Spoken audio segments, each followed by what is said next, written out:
Good morning, everyone.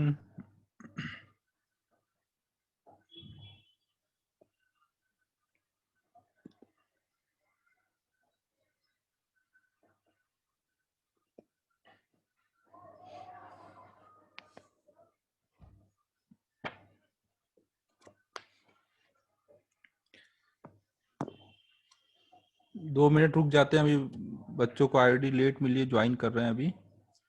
आज हम लोग पहले डाउट करेंगे ना, डाउट ही करना है आज की क्लास में। पहले ईएमआई का इंडेक्स 4 का डाउट डिस्कशन है, फिर उसके बाद मैग्नेटिक फील्ड का।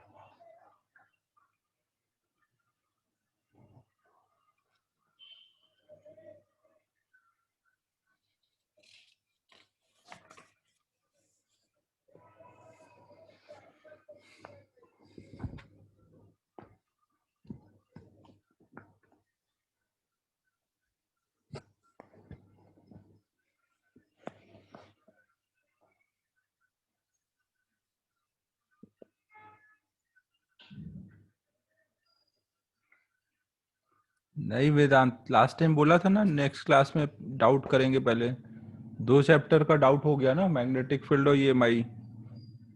आगे पढ़ते जाएंगे फिर डाउट बहुत पेंडिंग हो जाएगा।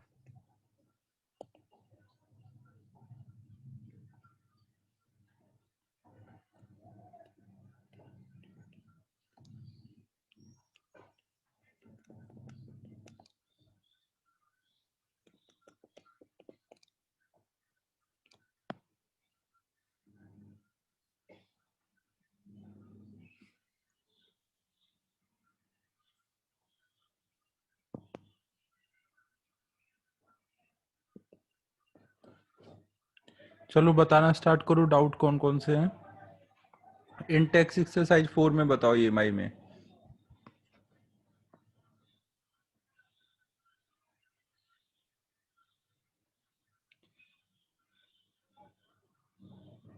शाम को डाउट सेशन रखे ना करंट इलेक्ट्रिसिटी का।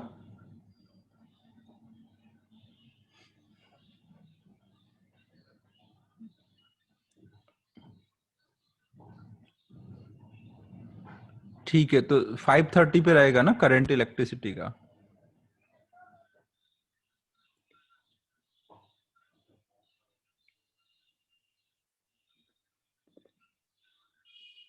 चलो क्वेश्चन नंबर 3 देखो। There are two geometrically identical solenoid but one is made of thick wire and other of thin wire. Which one of the following is are different for the two solenoid?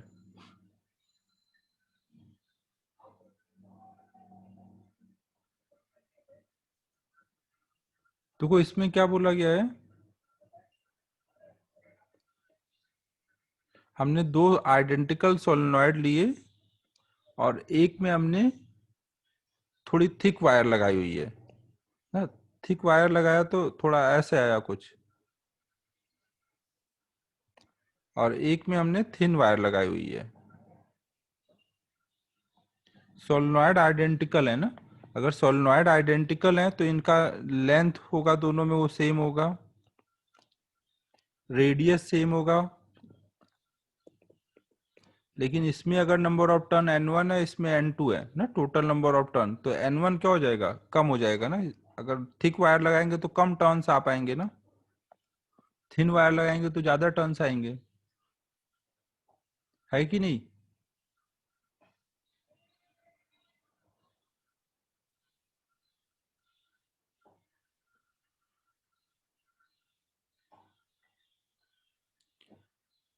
और हमें पता है कि self inductance में वो number of turn के proportional होता है।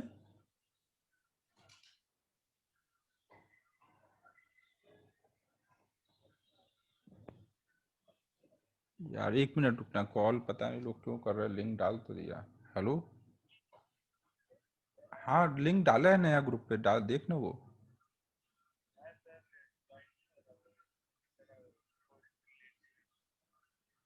फिर से लॉग इन कर, अभी मैंने ग्रुप पे एक नया लिंक डाला है, जस्ट अभी उसको यूज किया। अरे सब बच्चे आ गए, तुझे कैसे नहीं हो रहा है? लिंक पे क्लिक कर या आईडी पासवर्ड यूज कर ले, अगर लिंक से नहीं हुआ हो तो आईडी पासवर्ड यूज कर। ठीक।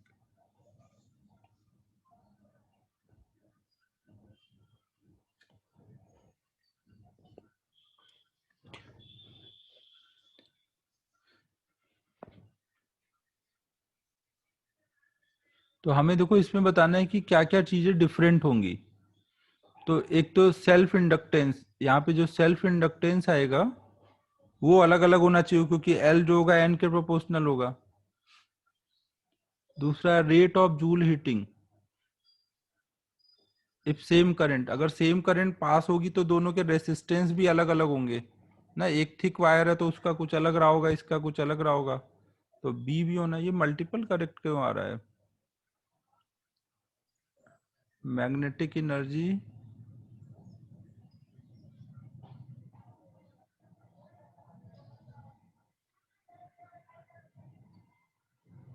एक मिनट रुक जाओ, कुछ क्वेश्चन लग रहा है हम लोग गलत समझ रहे हैं।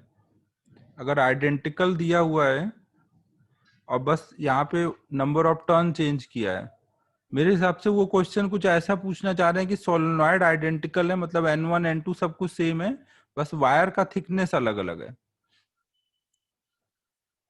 ना। वो कुछ इस टाइप का क्वेश्चन देना चाह रहे हैं कि सोलेनॉइड आइडेंटिकल है तो सब कुछ सेम लेना है सोलेनॉइड में, बस वायर की थिकनेस अलग लेनी है ना। अगर वायर की थिकनेस अलग होगी तो जो इंडक्टेंस होता है वो तो फिर सब कुछ सेम रहेगा, फॉर्मूले वगैरह में सब कुछ सेम आएगा, बस रेसिस्टेंस अलग अलग हो जाएगा क्योंकि थिकनेस अलग अलग हुई है। तो फिर उस हिसाब से बी वाला ऑप्शन आ जाएगा।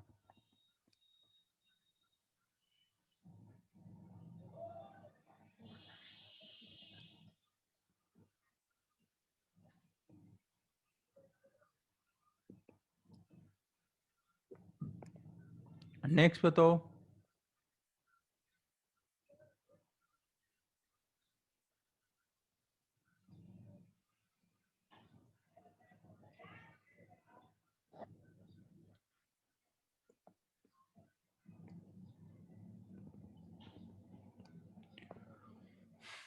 7th में देखो क्या है। In the circuit shown in figure switch S is closed at t equal to 0, charge which passes through the battery in one time constant, one time constant का चार्ज चाहिए। तो इसमें क्या हुआ है अथर, आपको पता है कि कोई भी टाइम पे करंट इसमें कितनी फ्लो हो रही होगी, I naught one minus t by tau ना। कोई भी टाइम पे आप करंट लिख सकते हो। अब आई को लिख दोगे D Q by D T, I not की वैल्यू कितनी होगी ई बाई आर,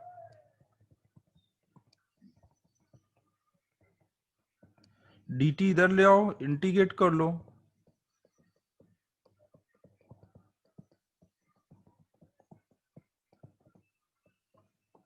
ना। टाइम जीरो पे जीरो चार्ज था, टाइम कांस्टेंट तक का चार्ज पूछा गया है अथर, बस इंटीग्रेशन का ही तो क्वेश्चन है इसमें। हो जाएगा।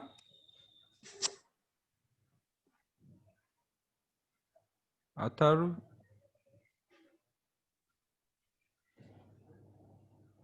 बाकी लोगों का आंसर आया ना, ऐसे ही करना था।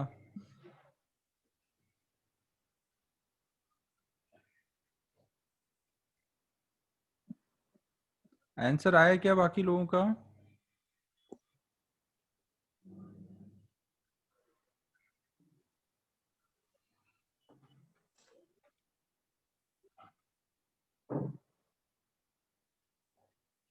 उमंग आया क्या, किया तूने सॉल्व इसे?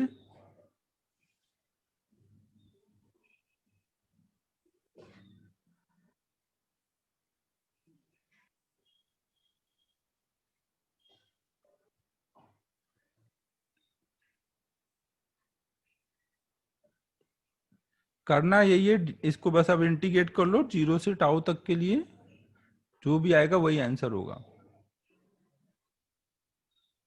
नेक्स्ट बताओ।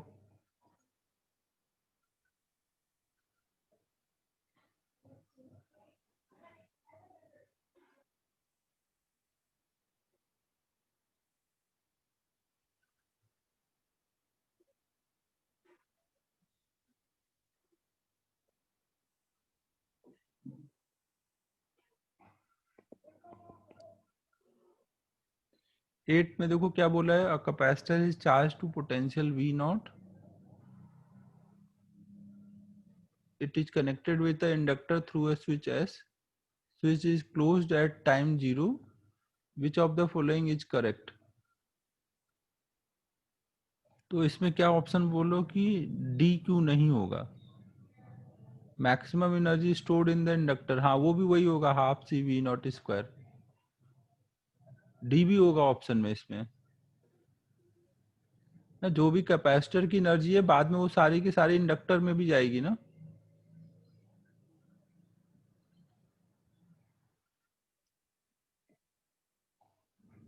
8 का केवल ए दिया है, नहीं 8 का डी भी होगा।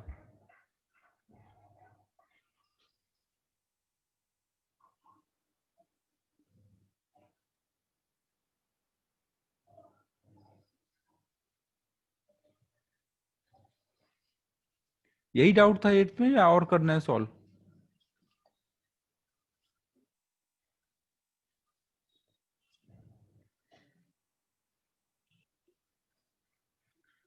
ठीक है ना, बाकी तो हो ही गया होगा। नेक्स्ट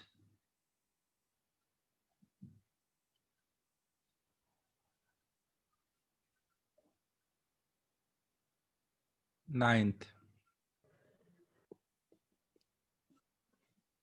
9th में क्या, resistor inductor switch and battery are in series है कहीं पर। इंडक्टर, रेसिस्टर, इंडक्टर, स्विच और एक बैटरी ऐसे सीरीज में लगे हैं। ओरिजिनली स्विच इज ओपन, शुरू में स्विच ओपन थी। The switch is then closed allowing current to flow before the system reaches to steady state. Potential difference across inductor is, तो पोटेंशियल डिफरेंस अक्रॉस इंडक्टर पूछा गया है ना। Potential difference across inductor कितना होता है? L D I by D T. Inductor के cross यही आएगा ना, L D I by D T. अभी मैग्नीट्यूड की बात हो रही है ना। अब ये जो D I by D T है ये स्लोप है। अब हमने पढ़ा है ना कि आई और टी ग्राफ में, आई और टी का ग्राफ कैसा बनता है? ऐसा। तो स्लोप की मैग्नीट्यूड लगातार क्या होती जा रही है? स्लोप का जो मैग्नीट्यूड है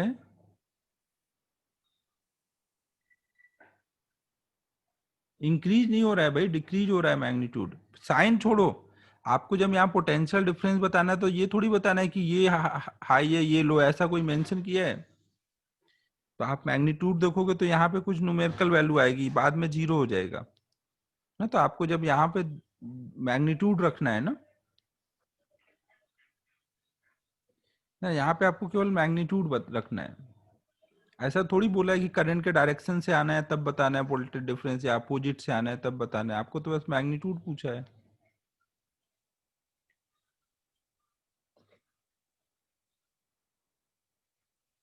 नेक्स्ट बताओ।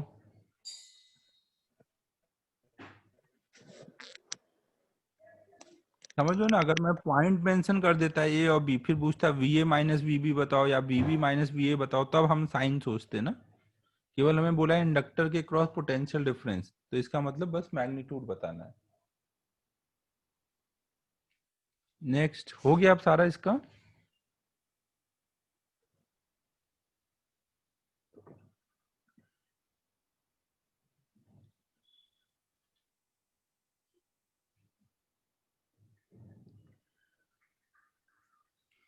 चलो अब मैग्नेटिक फील्ड कर लेते हैं। मैग्नेटिक फील्ड का एक्सरसाइज 1।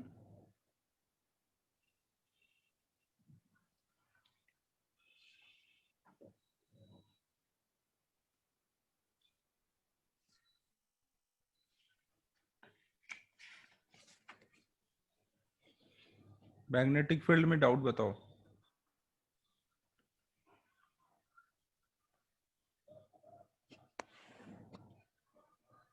ईएमआई का एक्सरसाइज 1 फिर अब नेक्स्ट थर्सडे को डिस्कस होगा ना, ईएमआई का एक्सरसाइज 1। मैग्नेटिक फील्ड का आज कर लेते हैं, फिर केवल ईएमआई का बचेगा, वो अभी तो नहीं हुआ होगा ना।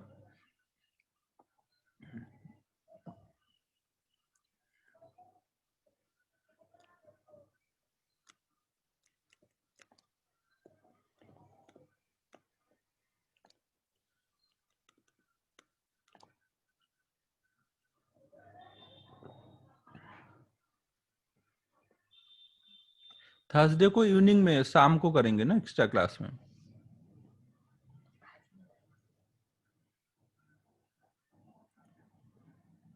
चलो पहला क्वेश्चन कौन सा है? 12th।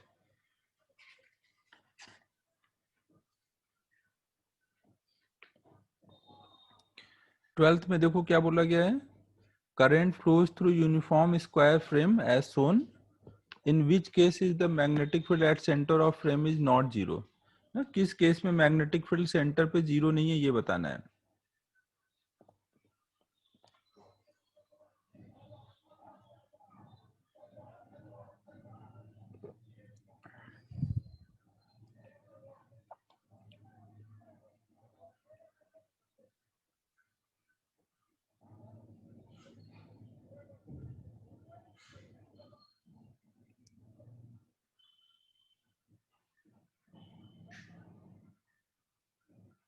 ये तो ऑप्शन लगभग सेम ही दिए हैं इसमें तो।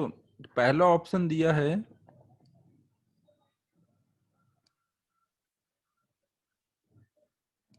कुछ ऐसा कि इधर से करंट आ रही है, इधर से भी आ रही है, ऐसा कैसे पॉसिबल है? ये जा रही होगी एक तो।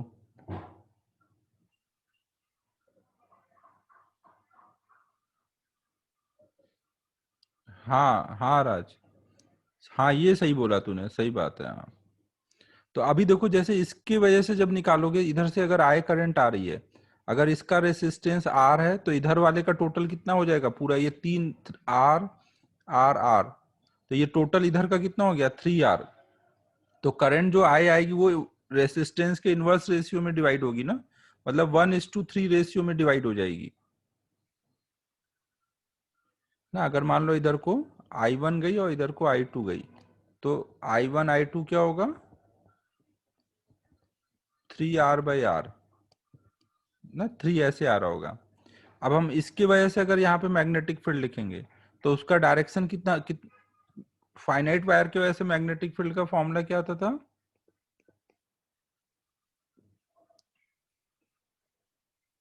म्यू नॉट I1 अपॉन में 2π d कॉस, वो साइन होता था ना। फॉर्मूला बताओ क्या होता था? sin θ1 plus sin θ2, 4π d।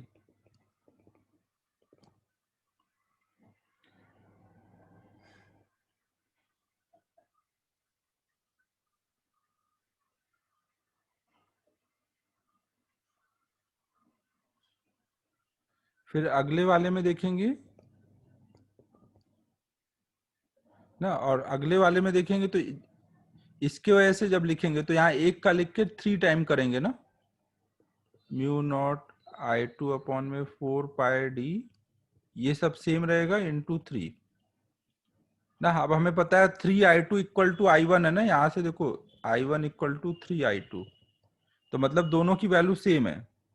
और डायरेक्शन वाइज देखोगे तो इसका मैग्नेटिक फील्ड किधर आ रहा होगा, इसका मैग्नेटिक फील्ड इस वाली करंट का, थंब इधर रखो, फिंगर ऐसे कर्ल हो रहा होगा, तो इधर को अंदर को जा रहा होगा।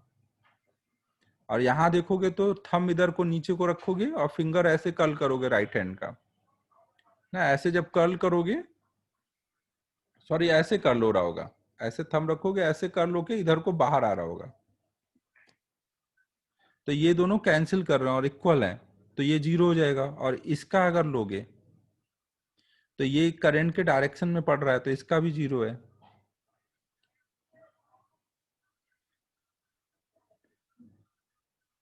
ठीक है, समझो। अब देखो जैसे सी ऑप्शन लेते हो, सी ऑप्शन में क्या है, ऐसे दिया है, ये बाहर वाली करंट भी लेना है,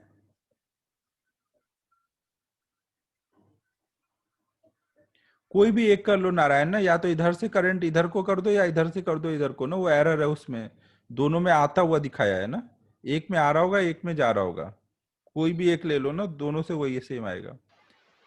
ई वाले में देखो यहाँ पे क्या है, ऐसे करंट आ रही है, तो अब जब ऐसे आ रही होगी तो यहाँ से आई करंट आई, इधर I1 गई और इधर I2 गई, तो ये I1 I2 का तो जीरो हो जाएगा, लेकिन इस पार्ट का और इस पार्ट का करंट का यहाँ पे बी आ जाएगा, दोनों का डायरेक्शन सेम होगा ना, तो यहाँ पे ऐड हो जाएगा। ठीक है, समझो। तो सी ऑप्शन में केवल आएगा वो जो बाहर वाले हैं उसका पार्ट ना, अंदर वाले तो हर बार कैंसिल कर रहे होंगे।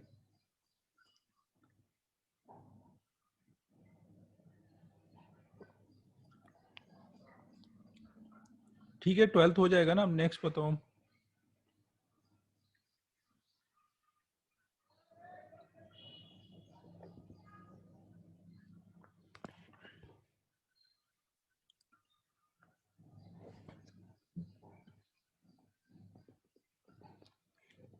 थर्टीन में बोला गया है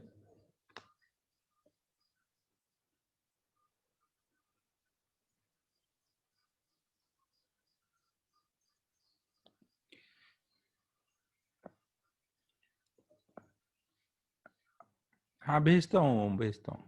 देखो 13 में बोला गया कि कोई चार्ज पार्टिकल है, हीलियम का न्यूक्लियस मतलब कोई चार्ज पार्टिकल, और उसका स्पीड दिया है और सेंटर पे हमें बी निकालना है। तो हमने क्यू चार्ज के वजह से आर डिस्टेंस पे वी निकालना देखा है ना। बी इक्वल टू क्या होता था, mu naught by 4 pi q v sine theta by r square. ना यहाँ साइन थीटा की वैल्यू ना, साइन थीटा की वैल्यू 1 है ना, यहाँ पे v और इधर को r है, तो ये एंगल 90 है। जिधर निकालना है वो एंगल।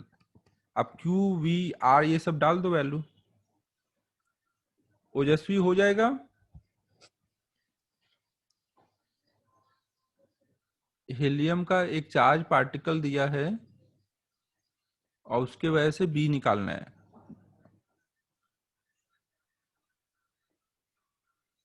नेक्स्ट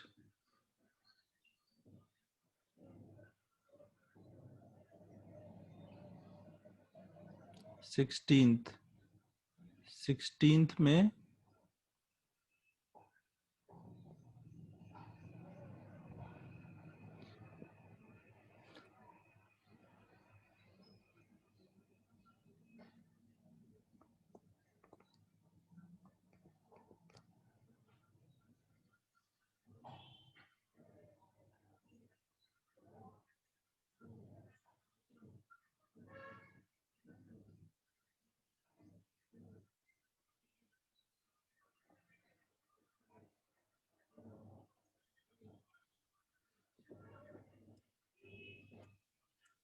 देखो 16 में क्या बोला गया है कि दो हमने ऐसे कोएक्सियल केबल ले लिए हैं। अगर हम उसका टॉप व्यू का डायग्राम बनाएं तो ऐसा कुछ हो रहा होगा।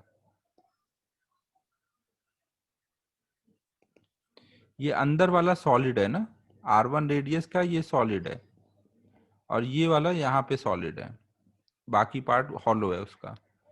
इसका ये रेडियस कुछ R2 है और ये R3 है, और इसमें इक्वल एंड अपोजिट करंट जा रही है। मतलब अगर इस पार्ट से बाहर को आई करंट आ रही है तो इसके इस पार्ट में अंदर को आई करंट जा रही है ना, इक्वल एंड अपोजिट करंट है। तो आपको अब पूछा गया है कि मैग्नेटिक फील्ड की वैल्यू ग्राफ में दिखानी है। देखो अगर हम बाहर किसी भी पॉइंट पे बी निकालेंगे तो बाहर के लिए जब हम एम्पियर्स लॉ लगाएंगे तो नेट करंट इनक्लोज कितना आएगा,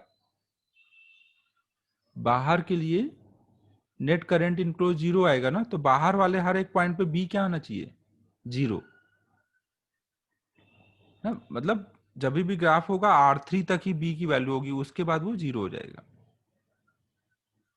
अब यहाँ पे देखो, हमें पता है कि सॉलिड कंडक्टर के अंदर बी क्या होता था, सॉलिड कंडक्टर के अंदर बी क्या होता था, mu naught by 2 J cross R ना, J × R आता था कुछ ऐसे, याद है सभी को। तो इसके अंदर R डिस्टेंस पे कहीं पे भी जाओगे J तो सेम ही है वायर में, तो जैसे जैसे R बढ़ता जाएगा B बढ़ता जाएगा। तो R1 तक तो क्या होगा, लीनियरली बढ़ेगा, और R1 के बाद यहाँ पे निकालोगे इस जगह पे ना, R1 R2 के बीच में। अभी हमने लेस देन R1 पे निकाला, फिर R1 से आगे और R2 से पीछे। यहाँ पे निकालेंगे तो B किसकी वजह से होगा, बाहर वाली करंट की वजह से या अंदर वाली करंट की वजह से। यहाँ एम्पियर्स लॉ लगाओगे तो लूप में जो करंट इनक्लोज होगी उसके वजह से ही बी आएगा ना, यहाँ पर नेट बी जो आएगा ना, बाहर वाली करंट की वजह से यहाँ बी नहीं आ पाएगा ना, इस करंट की वजह से ही आएगा। और इस करंट का कैसे निकालते थे? सॉलिड सिलेंडर की वजह से क्या करते थे, उसका सारा करंट उसके एक्सिस पे मान लेते थे, फिर इनफाइनाइट वायर वाला फॉर्मूला लगा देते थे। नहीं, इनफाइनाइट वायर वाला फॉर्मूला, तो ये कितना आ जाएगा, म्यू नॉट आई अपॉन में 2 पाई आर। फिर जैसे हम R2 से आगे जाएंगे, तो R2 से आगे जाने पे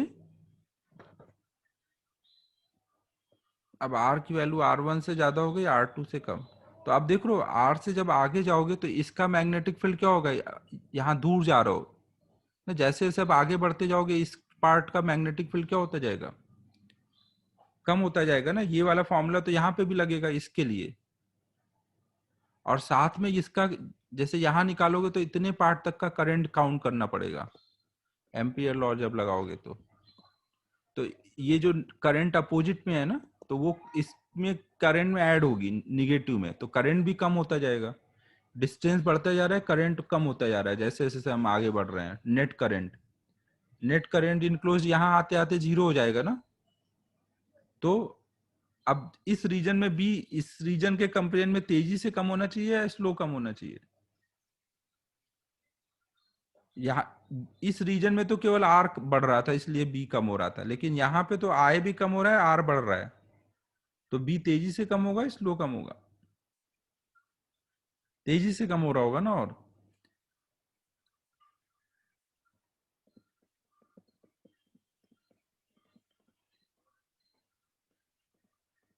ना यहाँ पे, तो अब क्या होगा ग्राफ, ग्राफ फिर कैसा बन जाएगा,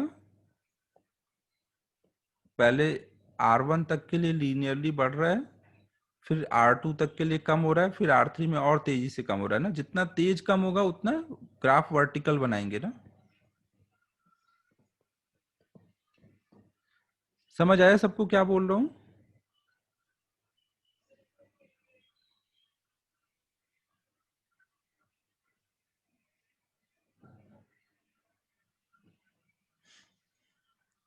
समझ आया कुछ क्या चल रहा है?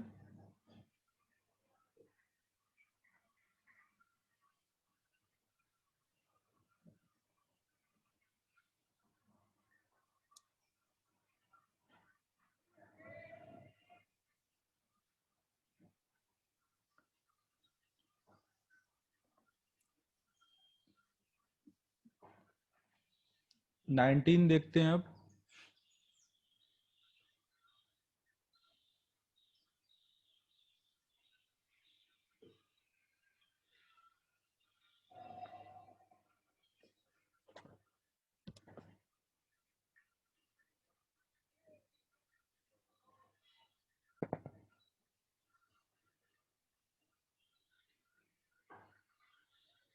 सेवनटीन भी है, 17 भी देख लो।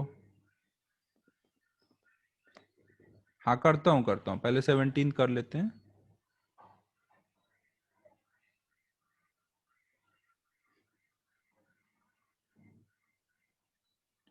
17 में बोला गया फिगर सो जाए Amperian path ABCD, part ABC is in vertical plane, part CDA is in horizontal plane,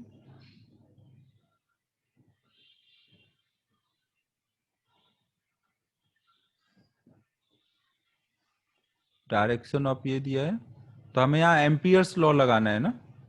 हमें यहाँ पे ऐसे दिया हुआ है,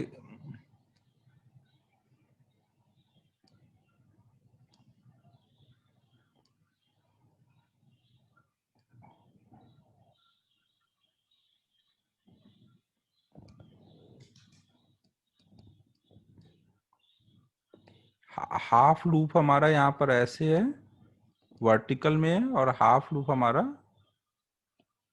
हॉरिजॉन्टल में है।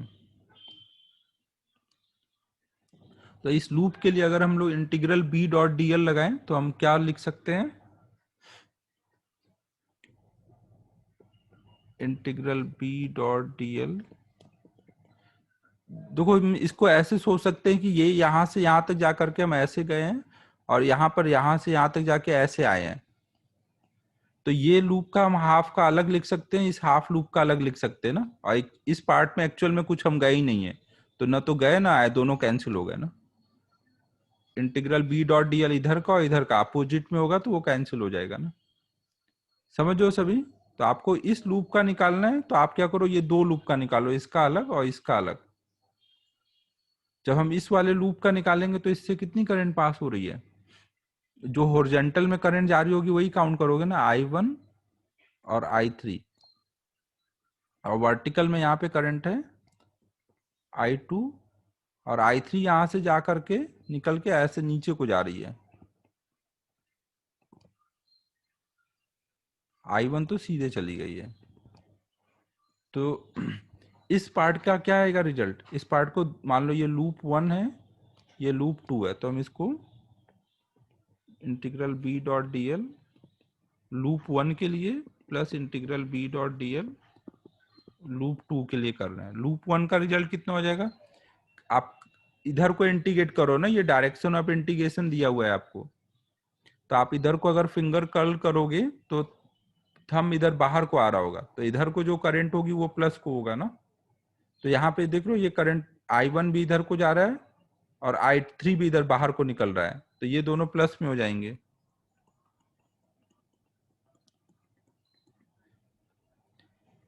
ठीक है, ये बात समझ आई लूप 1 के लिए।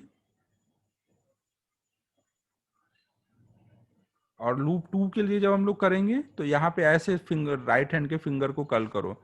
जब ऐसे कर्ल करोगे तो थंब ऊपर को जा रहा होगा, थंब ऊपर जा रहा है मतलब इसको प्लस में लेना है ना। और ये करंट I3 नीचे को आ रहा है तो उसको माइनस में लेना है ना। I3 माइनस में, I2 प्लस में, तो mu naught I2 minus I3 ना, दोनों ऐड करेंगे तो हो जाएगा mu naught I1 plus I2 ना। डी ऑप्शन हो जा रहा है। सर हाँ, वो दो को तोड़ने से अच्छा डायरेक्ट नहीं कर सकते, I2 + I1 +I2 - I3, मतलब सब कट जाएगा ऐसे। कर सकते हैं, वैसे भी कर सकते हैं, थोड़ा समझाने में इजी था, सोचने में इजी था।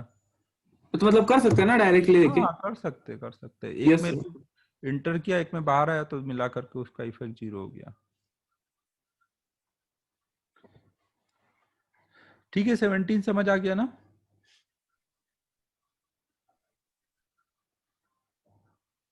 19 देखते हैं अब।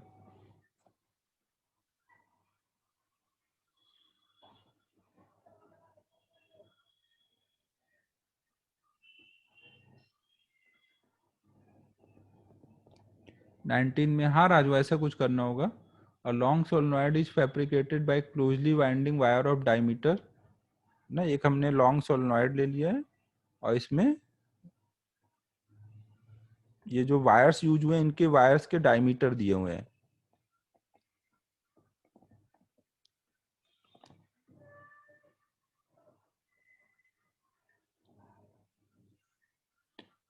और इसमें करंट कुछ बोला गया है 2.5 एम्पियर।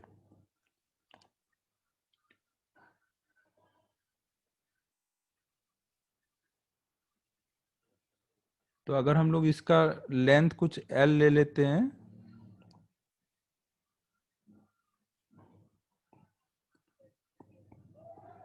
हमें देखो अंदर मैग्नेटिक फील्ड लिखना है, तो B का फॉर्मूला क्या हो जाएगा, म्यू नॉट Ni ना, जहाँ पे N क्या होगा, number of turns per unit length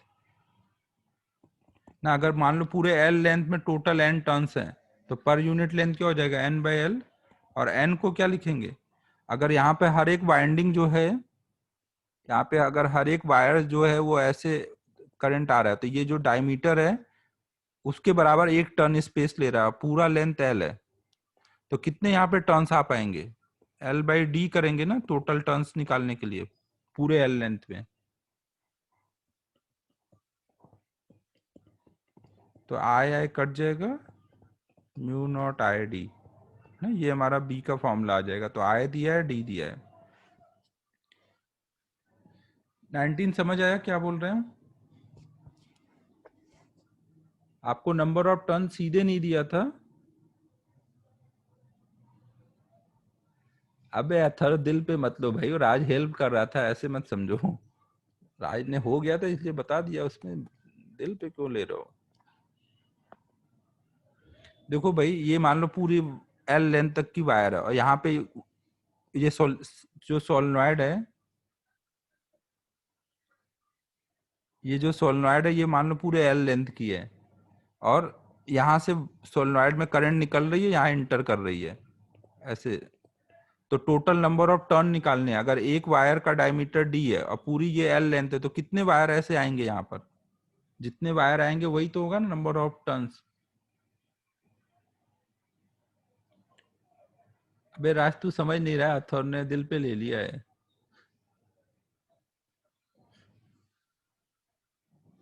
समझो ना, यहाँ पे टोटल नंबर ऑफ लेंथ से डी डिवाइड करेंगे तो कितने वायर ऐसे आए होंगे वो आ जाएगा ना। वायर मतलब नंबर ऑफ टर्न्स, एक वायर मतलब ये एक टर्न बना रहा होगा ना।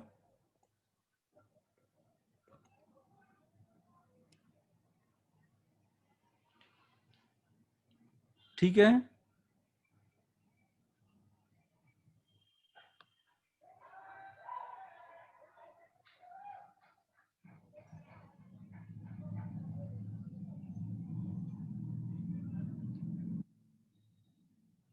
चलो नेक्स्ट बताओ।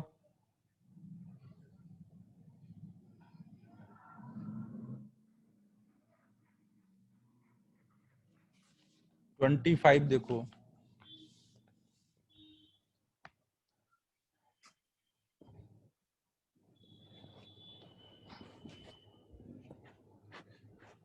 25 में क्या है? Proton of mass m and charge q enters a magnetic field with a velocity v at angle theta। 25 अब कर लेने दे आयुष, फिर करते हैं 24। with the direction of magnetic field, radius of curvature of the resulting path is।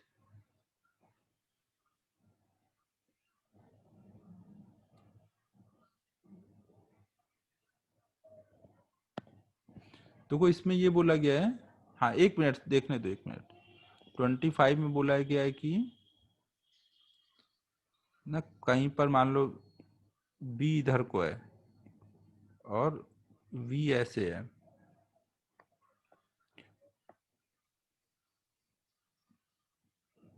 तो radius of curvature of the resulting path. अब अगर हम यहाँ पे देखेंगे तो इसका पाथ ऐसा हेलिकल बन रहा होगा और ऐसे सर्कल में जा रहा होगा।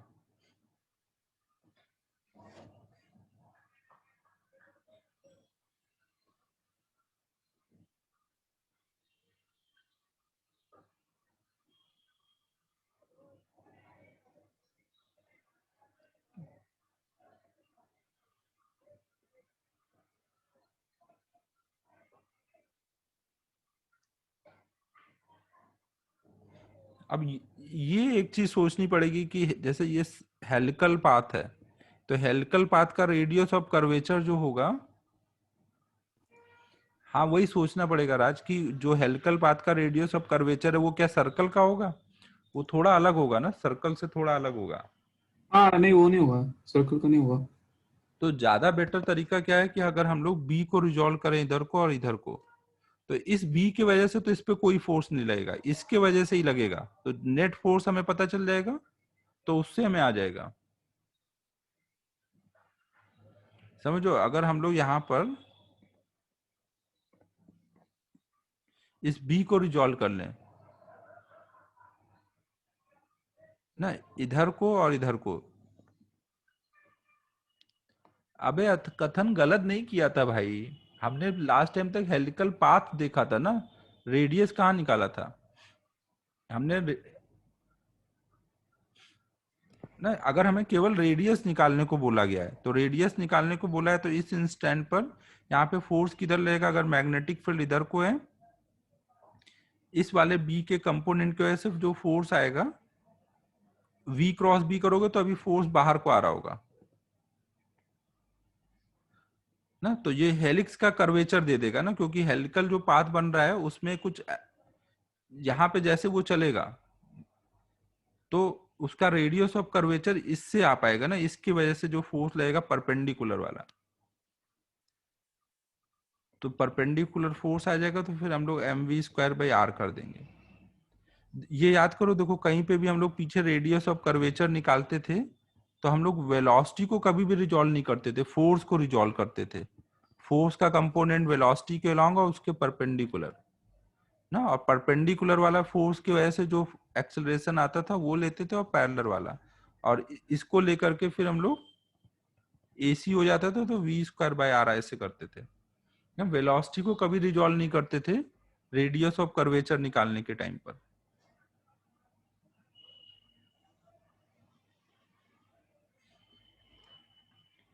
तो हमने बस यहाँ पे नेट फोर्स का डायरेक्शन देखा, वेलोसिटी का डायरेक्शन देखा, और फिर v square by r equal to वो ऐसे करके निकाल लिया।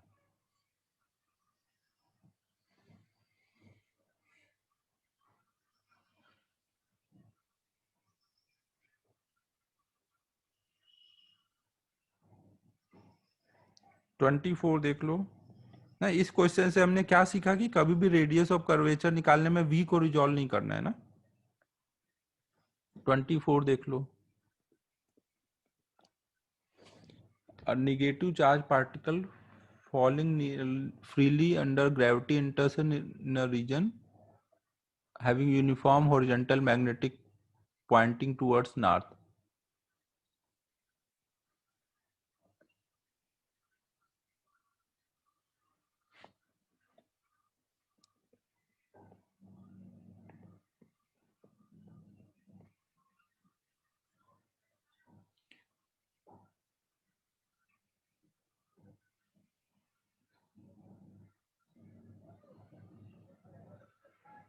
सो हम east west north south horizontal plane में होता है ना, और वर्टिकल उससे 90 डिग्री पे आता है वर्टिकल लाइन। तूने अपने कॉपी में वर्टिकल लाइन और ईस्ट वेस्ट नॉर्थ साउथ सब एक ही प्लेन में बना दिया।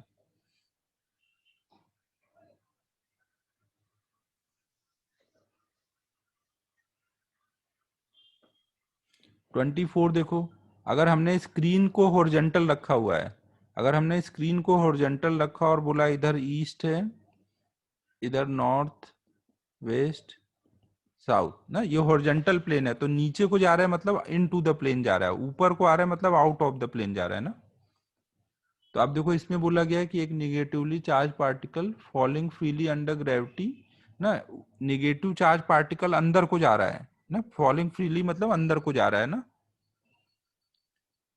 और फिर वो मैग्नेटिक फील्ड में इंटर करता है और मैग्नेटिक फील्ड नॉर्थ को है, तो इस पे फोर्स किधर रहेगा, वी क्रॉस बी करो, वी मतलब अंदर को अपने राइट हैंड के फिंगर्स को रखो, वी क्रॉस बी से डायरेक्शन मिलेगा ना चार्ज पार्टिकल पे, तो अंदर को अपने राइट हैंड के फिंगर रख करके ऊपर को कर्ल करो ना, इस डायरेक्शन में कर्ल करो, तो पॉजिटिव चार्ज होता है तो इधर फोर्स लगता है, बट ये निगेटिव चार्ज है तो इधर फोर्स आएगा ना, निगेटिव वाले पे इधर फोर्स आएगा, तो इसका पाथ किधर हो जाएगा, ऐसे ये डिफ्लेक्ट होगा, मतलब वेस्ट को डिफ्लेक्ट हो जाएगा ये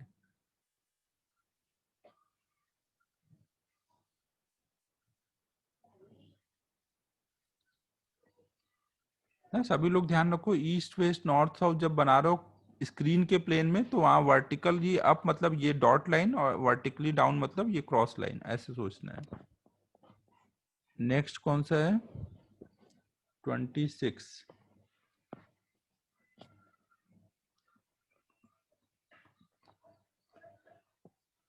A vertical wire carries a current I in downward direction.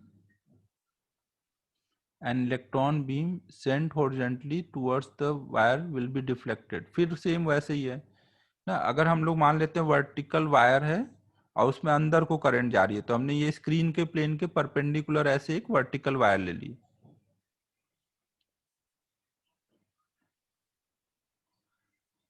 और अच्छा ये नहीं पता कि ये, आप देखो उमंग, इसमें आपको जो इलेक्ट्रॉन्स आ रहे हैं ना उसके पॉइंट ऑफ व्यू से सोचना है, इलेक्ट्रॉन इधर से ले आओ इधर से ले आओ, ये कहीं से भी ले आओ ना, स्क्रीन हमने हॉरिजॉन्टल प्लेन में रखी है ना, हमने स्क्रीन को हॉरिजॉन्टल प्लेन में रखा है, और मान लो इलेक्ट्रॉन ऐसे आ रहे हैं, अगर इलेक्ट्रॉन ऐसे आ रहे हैं तो यहाँ बी का डायरेक्शन क्या होगा, बी ऐसे जा रहा होगा ना करंट, थंब अंदर को रखो और फिर फिंगर कर्ल करो तो ऐसे आपको बी आ रहा होगा। अब यहाँ पे चार्ज पार्टिकल ऐसे आ रहा है तो v इधर को है और b इधर को है, तो v क्रॉस b करोगे तो यहाँ पे फोर्स ऊपर को आएगा अगर वो पॉजिटिव होता। निगेटिव चार्ज है तो इसलिए उस पे फोर्स अंदर को आएगा। तो आप ये कहीं पे भी करोगे तो अंदर को ही आ रहा होगा ना, तो यहाँ पे आने के बाद वो डाउनवर्ड डिफ्लेक्शन होगा।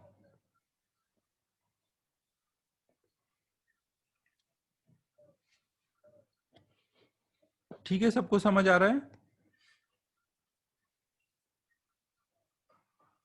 ना? अगर हम बीम को इधर से लेके आएंगे तो भी यही सेम डिफ्लेक्शन दिख रहा होगा।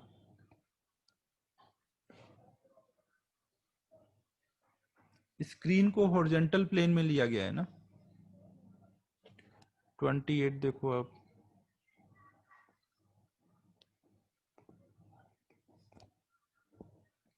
Two particles A and B of mass ma mb respectively and having same charge are moving in a plane. A uniform magnetic field exists perpendicular to this plane. Speed of the particles are va vb and trajectories are shown in figure. Then देखो हमें पता है कि charge same है, same magnetic field में, तो radius of curvature क्या आता था, m v by q B. Q same दिया है, बी सेम है, दोनों सेम मैग्नेटिक फील्ड में है। तो अब रेडियस ऑफ जो कर्वेचर होगा वो किसके डायरेक्टली प्रोपोर्शनल होगा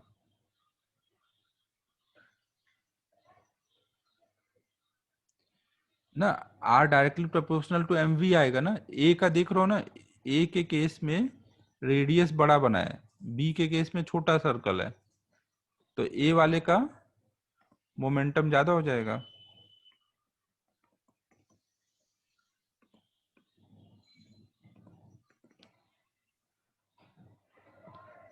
next 34 31।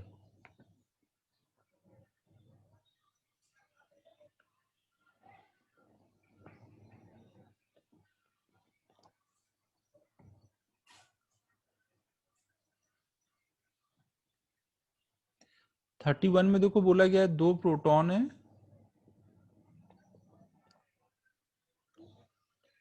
Moving with speed v, तो उनके इलेक्ट्रिक फोर्स और मैग्नेटिक फोर्स का रेशियो चाहिए। तो इनके बीच में इलेक्ट्रिक फोर्स कितना हो रहा होगा, 1/4πε0 Q1 Q2 by r square ना, ये आर डिस्टेंस है। और मैग्नेटिक फोर्स निकालने के लिए क्या करोगे, एक के वजह से दूसरे पे पहले बी लिखो। अगर ये क्यू चार्ज v स्पीड से जा रहा है तो यहाँ पे b कितना आएगा, mu naught by 4 pi q v sine theta 1 होगा ना, 90 डिग्री पे देख रहे हैं इधर को, अपॉन में आर स्क्वायर, ये हमारा क्यू आ जाएगा। क्यू आ जाएगा तो इस क्यू में जब कोई चार्ज मूव करेगा तो उस पर फोर्स कितना लगेगा, क्यू वी बी। और यहाँ पे मैग्नेटिक फील्ड किधर होगा, अगर आप इधर को मान लो करंट फ्लो हो रही है ना, अगर इधर को चार्ज आ रहा है मतलब इधर करंट फ्लो हो रही है, तो थंब इधर रखो और फिंगर कर्ल करो, इधर को बाहर को आ रहा होगा, इधर को अंदर को जा रहा होगा बी। नहीं तो v क्रॉस r से भी निकाल सकते हो ना। तो मैग्नेटिक फील्ड अंदर और चार्ज इधर को जा रहा है तो फोर्स लगेगा, डायरेक्शन हमें नहीं चाहिए बट 90 डिग्री पे फोर्स एंगल है, तो डायरेक्ट यहाँ साइन थीटा 1 लिख दे रहा हूँ, q v B sine theta. Q v B भी लिखना है यहाँ पर, ये बी हो जाएगा।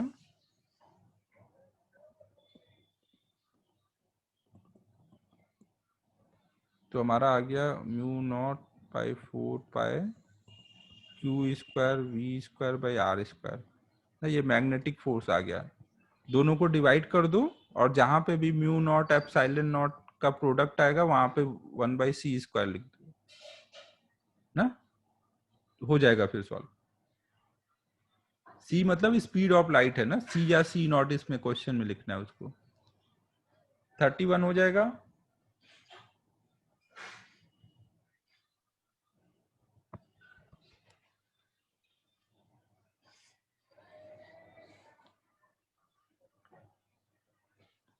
थर्टी टू देखो,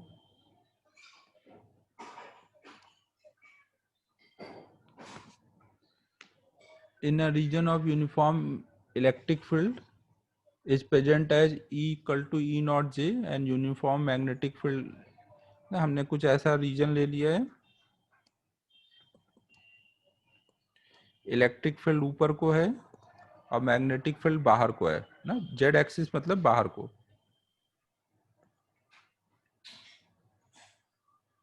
an electron is release from rest at origin ना, एक इलेक्ट्रॉन मतलब निगेटिव चार्ज को हमने यहाँ ओरिजिन से छोड़ा, तो निगेटिव चार्ज पहले किसकी वजह से चलेगा? अगर वो शुरू में रेस्ट पे है तो उसे कौन चलाएगा, बी चलाएगा या ई चलाएगा? इलेक्ट्रॉन को शुरू में कौन चलाएगा? ई चलाएगा ना, इलेक्ट्रिक फील्ड चलाएगा। और इलेक्ट्रिक फील्ड किधर को फोर्स लगाएगा? अगर पॉजिटिव चार्ज होता तो उसी के डायरेक्शन में, निगेटिव चार्ज है तो उसके अपोजिट लगेगा ना, ई के अपोजिट में, तो इधर को उस पर फोर्स लगा, तो इलेक्ट्रॉन शुरू में किधर को गया? इस डायरेक्शन में। अब अगर वो इस डायरेक्शन में चलेगा तो मैग्नेटिक फोर्स तुरंत आएगा, वो किधर को लगेगा? इधर को राइट हैंड के फिंगर रखो और ऊपर को कर्ल करो, वी क्रॉस बी करोगे तो फोर्स इधर को लग रहा होगा, मैग्नेटिक वाला। जैसे वो नीचे को चलेगा, v cross B, positive charge पे इधर फोर्स लगता है, लेकिन ये कौन सा चार्ज है? निगेटिव चार्ज है ना, तो उस पे फोर्स इधर को लगेगा, ये पॉजिटिव पे लगता है, बट यहाँ निगेटिव है इसलिए फोर्स अपोजिट में। तो पाथ इधर को एक फोर्स लग रहा है, एक इधर को फोर्स आ रहा है, तो वो कुछ ऐसा जाएगा ना। अब ये एक बार देखना पड़ेगा कि ऐसा होगा या ऐसा होगा।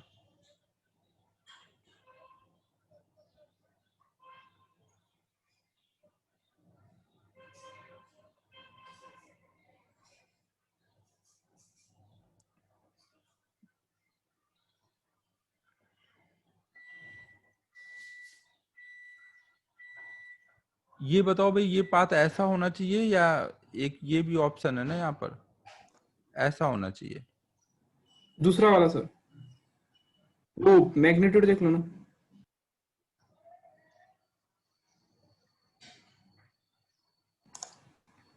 एक कांस्टेंट है, एक बढ़ते जाएगा।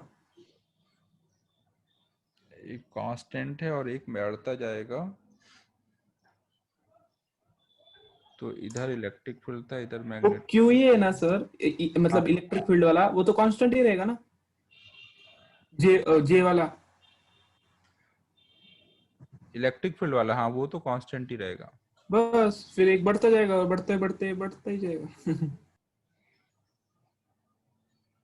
हम्म, बढ़ता जाएगा। इस पे फोर्स ऐसे लग रहा है ना,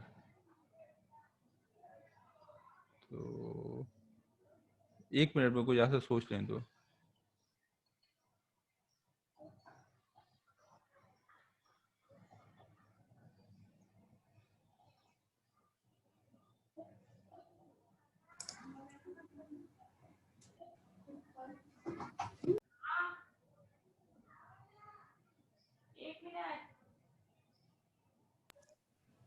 पहला सर, वही।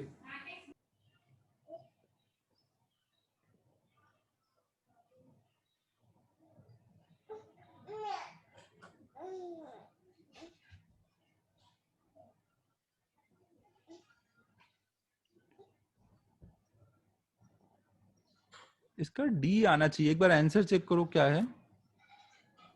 हाँ सर, डी है ना। तो तू ये वाला कैसे बोल रहा है? ये वाला तो बी ऑप्शन हुआ ना। हाँ नहीं, मतलब वो इलेक्ट्रिक, वो समझ गया ना मैं क्या बोलना था, इलेक्ट्रिक फील्ड कांस्टेंट बढ़ते ही हाँ जाएगा। हाँ हाँ, वही मैं बोला, क्या बोल रहा है तू? हाँ सॉरी सर, वो देखा ही नहीं मैंने, कौन से ई कहाँ पे, मतलब वही बोलना था मुझे इन शॉर्ट। देखो यहाँ पे क्या हो रहा है, जैसे वो इधर को चलेगा तो नीचे को फोर्स लग रहा है, तो स्पीड बढ़ती जाएगी, नीचे को स्पीड बढ़ेगी तो मैग्नेटिक फील्ड का फोर्स बढ़ता जाएगा। मैग्नेटिक फील्ड का फोर्स बढ़ेगा तो लगातार वो उसको टर्न करना पड़ेगा ऐसे ना।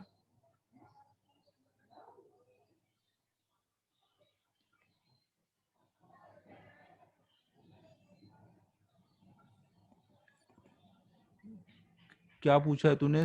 डी जो है, अच्छा वो वाई जेड प्लेन दिया हुआ है उसमें, अपन ने ये जो बनाया है ये एक्स वाई प्लेन में ही बनाया है। हाँ सर, वही वही।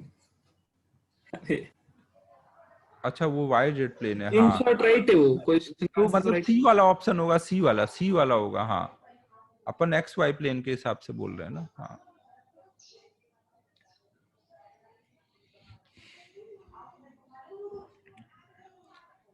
देखो यहाँ पर और क्या एक्सप्लेन कर सकते हैं।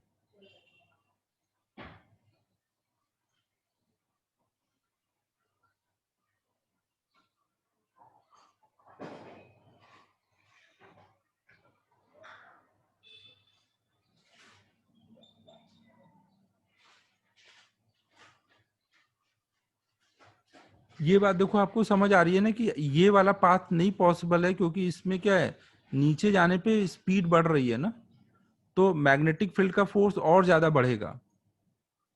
तो अगर कोई चीज इधर को जाना शुरू की नीचे को, तो मैग्नेटिक फील्ड का फोर्स अगर बढ़ रहा है तो वो उसको टर्न करा देगा ना, उसी डायरेक्शन में वो नहीं जा सकता कंटिन्यूअसली यहाँ पर।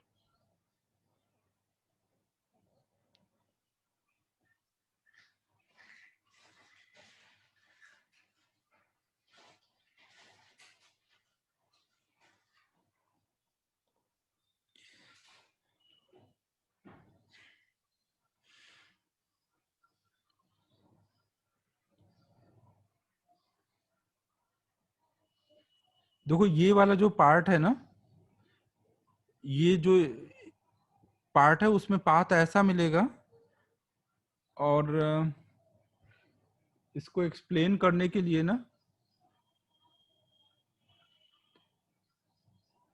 आपको थोड़ा सा पढ़ाना पड़ेगा कैसे होगा। यहाँ पे कई सारे मेथड होते हैं, एक शॉर्टकट होता है, यहाँ एक व्हील रख दो, उसका लोएस्ट पॉइंट है उसको इधर रोल करा दो, अब उसका जो पाथ आएगा रोल करते हुए वही उसका पाथ आता है चार्ज पार्टिकल का, साइक्लॉइड, हाँ। स्पीड और कुछ भी डिस्प्लेसमेंट निकालना है तो व्हील के नीचे वाले पॉइंट का निकाल लो।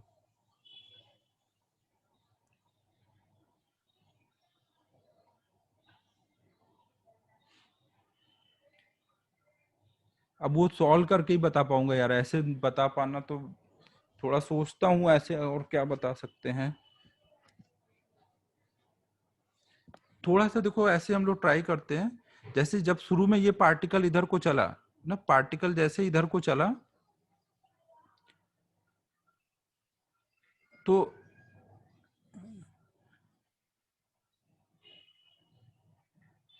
जैसे इधर को चला तो इधर को फोर्स लगा, तो यहाँ पे पार्टिकल इस डायरेक्शन में नहीं डिफ्लेक्ट हो सकता था ना, इधर को फोर्स आया है तो वो ऐसे ही डिफ्लेक्ट होगा ना, रेडियस ऑफ कर्वेचर इधर को आना चाहिए। तो इसलिए शुरू में तो पाथ ये वाला हो गया, अब ऐसे चलेगा पाथ तो घूमना ही पड़ेगा उसको।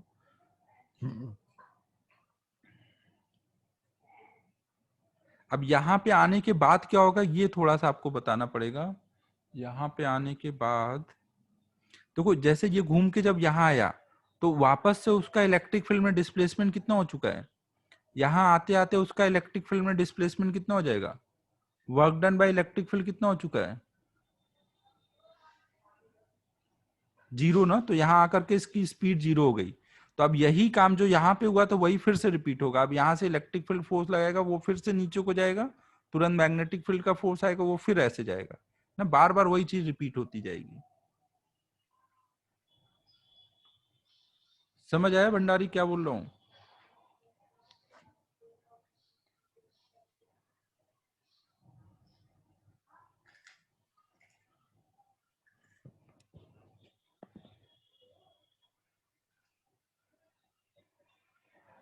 देखो ये देखो अथर्व, ये कौन सा एक्स वाई प्लेन है ना, उसमें डी ऑप्शन में यहाँ पे जेड एक्सिस ले लिया है, यहाँ पर जेड है। हम ये सब एक्स वाई प्लेन में गया था ना चार्ज पार्टिकल, सी में एक्स वाई प्लेन दिया है ना।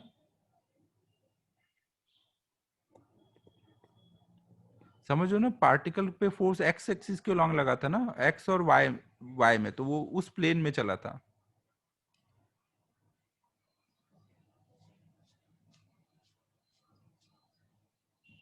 सर वो ऐसा क्यों ना, एक सेकंड एनोटेट करने दो ना सर, 2 मिनट।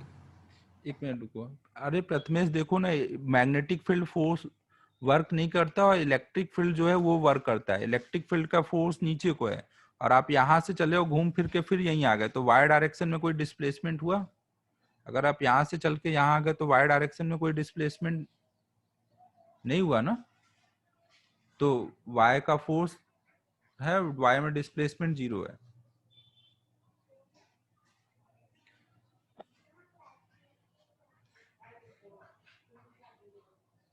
ठीक है, हो गया फिर। अब ना, अब इसमें और ज्यादा तू क्या बोलना चाह रहा है राज, जल्दी बता।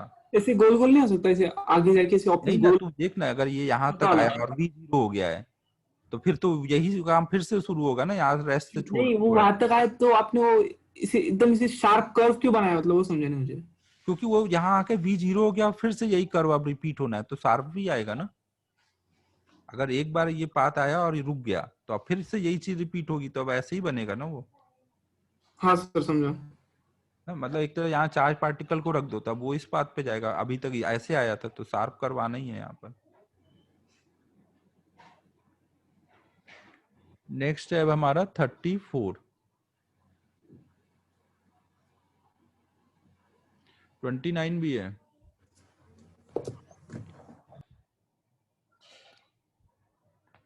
An electron moving along the positive x direction, to get it is moving on anti-clockwise circular path in xy plane, magnetic field applied. Electron है, ध्यान रखना सूरज ना, निगेटिव चार्ज है।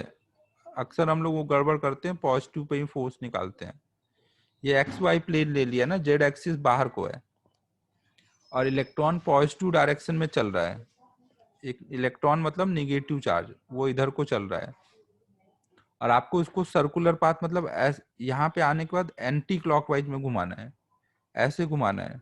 तो फोर्स किधर चाहिए, ऊपर को चाहिए ना, फोर्स ऊपर को चाहिए पॉजिटिव निगेटिव चार्ज पे, तो पॉजिटिव पे फोर्स किधर चाहिए, नीचे को चाहिए। पॉजिटिव के अकॉर्डिंग अब सोचो, आप आप इधर को फिंगर रखो और इधर को कर्ल करना है आपको, इस डायरेक्शन में। सॉरी, थंब इधर को आना है ना।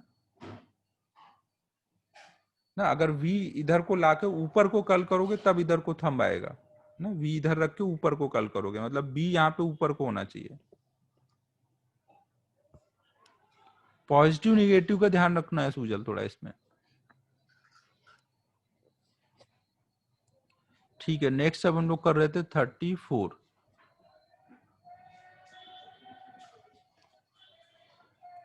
A charged particle moves through a magnetic field at any angle to its direction, then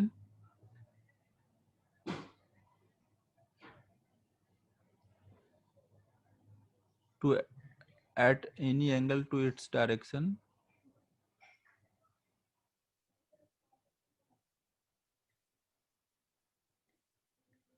इसमें किसको डाउट है? 34 में आपको पता है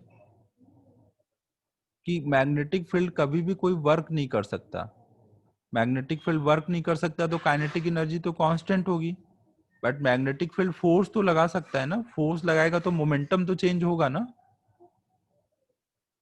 मैग्नेटिक फील्ड फोर्स लगाएगा तो जहां फोर्स लगता है वहां मोमेंटम में चेंज आता है ना, dp/dt, मतलब डायरेक्शन तो चेंज होगा ना वेलोसिटी का। 34 समझ रहे हो? 34 में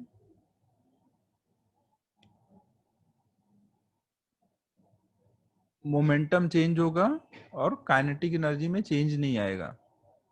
नेक्स्ट बताओ।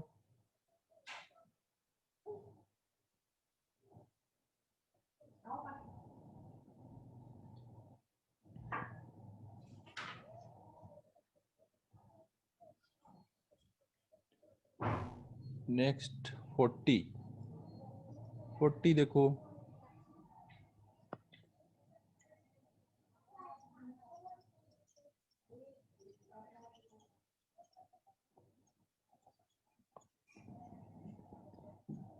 a uniform magnetic field B exists in a space, ठीक है, a semicircular wire of radius 1 meter carrying current 1 ampere, having its center 2, 2, 0 is placed in xy plane.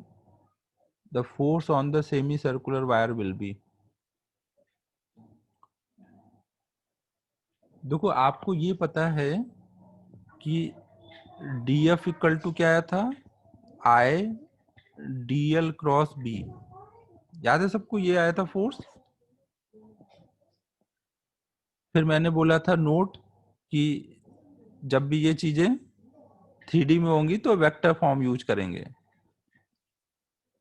तो अब इसको हम जब इंटीग्रेट करेंगे टोटल फोर्स निकालने के लिए, तो आई कॉमन हो जाएगा।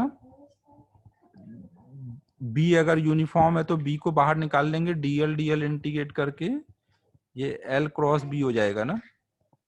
एल कौन सा, इफेक्टिव एल। तो यहाँ पे देखो आपको करंट की वैल्यू दी है, बी की वैल्यू वेक्टर फॉर्म में दी है, और एल इफेक्टिव वेक्टर फॉर्म में लिख लोगे। एल इफेक्टिव का डायरेक्शन किधर से किधर होता है, करंट के डायरेक्शन में होता है ना। अगर करंट ऐसे जा रही है तो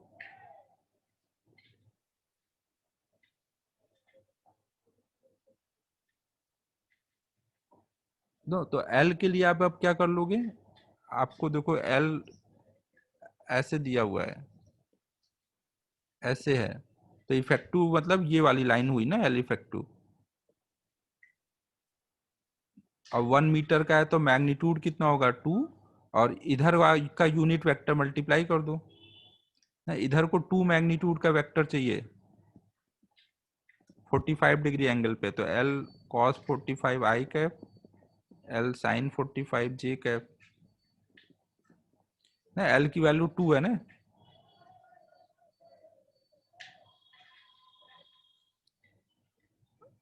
अच्छा, हो सकता है आंसर नहीं आ रहा हो, बट मैं जो बता रहा हूँ वो समझ लो ना।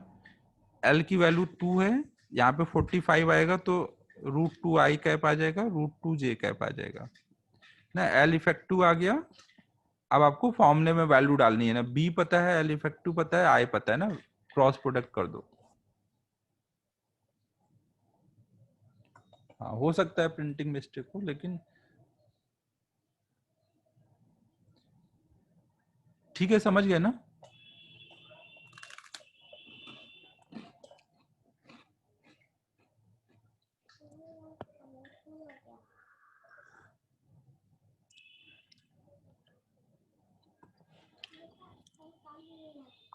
फोर्टी वन देख लो। In figure shown, a current I1 is established in the long straight wire। 37 भी है।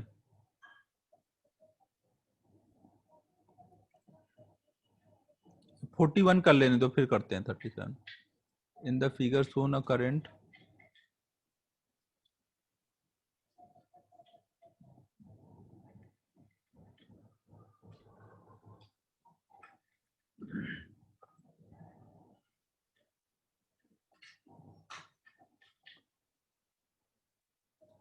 resultant force on the wire CD पूछा गया है।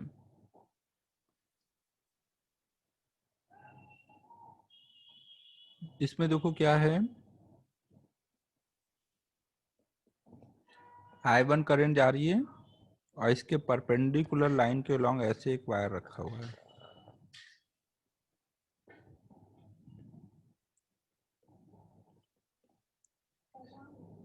अबे राज, कौन सा नोट लिखा है, मुझे भी नहीं याद है। केवल डायरेक्शन बताना है क्या? अच्छा नहीं अच्छा। सर, वो बोला था ना कि इंटीग्रल वो यूनिफॉर्म बी में ही बाहर निकाल सकते हैं, नहीं तो सबको इंटीग्रेट करना पड़ता है। हाँ वो तो है ही है। तो नोट है ना सर वो। अरे यार कुछ भी, क्या कौन सी बड़ी बात लिखा दी यार मैंने। तो अपन को देखो यहाँ पे क्या करना है,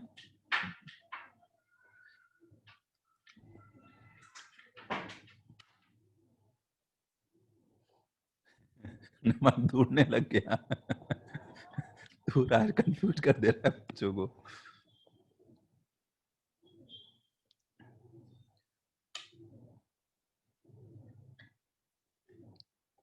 तो हम लोग देखो यहाँ पे क्या क्या करेंगे। यहाँ पे हर एक जगह जो वायर आ रही है, मतलब एक डीएल अगर हम लोग लेते हैं, तो एक डीएल पे उसके दो कंपोनेंट हो रहे होंगे, एक इधर को और एक इधर को। तो ये वाला जो कंपोनेंट होगा उसमें वायर और इसमें करंट सेम डायरेक्शन में है ना। जब सेम डायरेक्शन में करंट रहती है तो अट्रैक्शन फील होता है कि नहीं? सेम में जब रहेगा तो अट्रैक्शन फील होगा।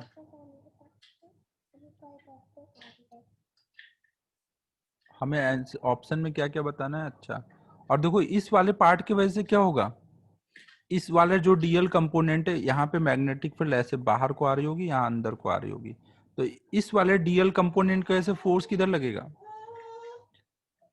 डीएल क्रॉस बी करोगे तो ऊपर को लग रहा होगा ना, और जब हम इधर को आएंगे तो डीएल नीचे हो जाएगा और ये ऐसे हो जाएगा।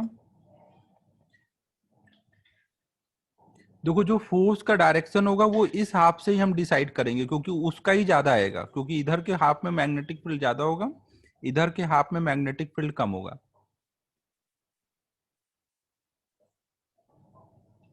ना। हर एक डीएल पे देखोगे तो अगर इस डीएल पे मान लो अट्रैक्शन का है और इस डीएल पे रिपल्सन का है, तो अट्रैक्शन वाला ही डोमिनेट करेगा।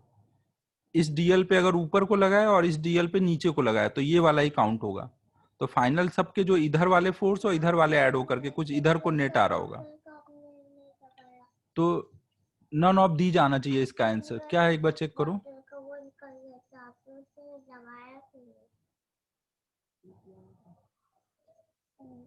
हाँ ना, नेट फोर्स कुछ इधर को आ रहा होगा।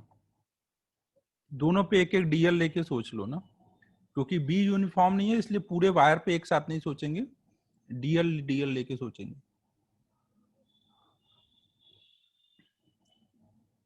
फिर से बताऊं क्या एक बार?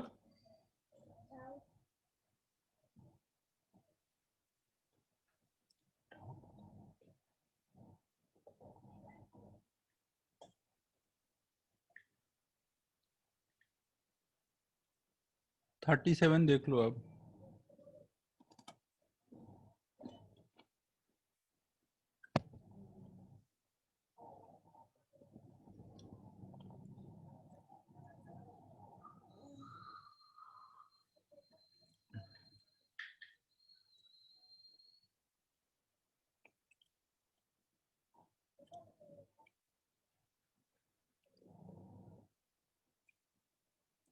देखो इसमें ये बोला गया कि कोई इलेक्ट्रॉन है, इलेक्ट्रॉन पे जो फोर्स की वैल्यू है वो दी हुई है 4i cap plus 3j cap.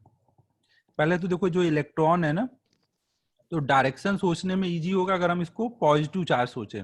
अगर ये पॉजिटिव होता तो फोर्स का डायरेक्शन रिवर्स हो जाता ना। ये इलेक्ट्रॉन पे अगर लग रहा है तो पॉजिटिव चार्ज पे फोर्स ऐसे लग रहा होता।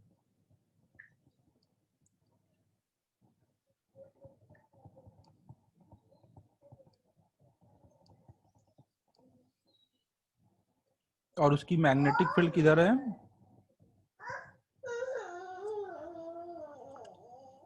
जब उसकी वेलोसिटी है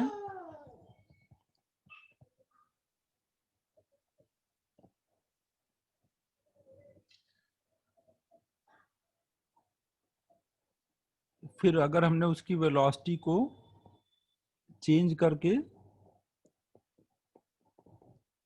1.5i cap minus 2j cap किया तो फोर्स जीरो हो गया ना। अगर फोर्स जीरो हो जा रहा है तो इसका क्या मतलब निकल रहा है कि मैग्नेटिक फील्ड लाइन इसी वेक्टर के पैरेलल में होगी या एंटी पैरेलल में होगी ना। दोनों ऑप्शन लेके सोचने पड़ेंगे ना, इसके पैरेलल और एंटी पैरेलल। तो ये वेक्टर कितना है, इसका आई वाला पार्ट प्लस में है और जे वाला पार्ट माइनस में है। ये 1.5 है, ये वाला 2 है। तो ये कितना एंगल पर है यहाँ पर, इस डायरेक्शन में ना, वेलोसिटी इस डायरेक्शन में है, तब फोर्स जीरो है। तो या तो मैग्नेटिक फील्ड इधर को होगा या इधर को होगा। तो ये कितने एंगल पर होगा, tan थीटा की वैल्यू बननी चाहिए 4/3 मतलब 53 डिग्री।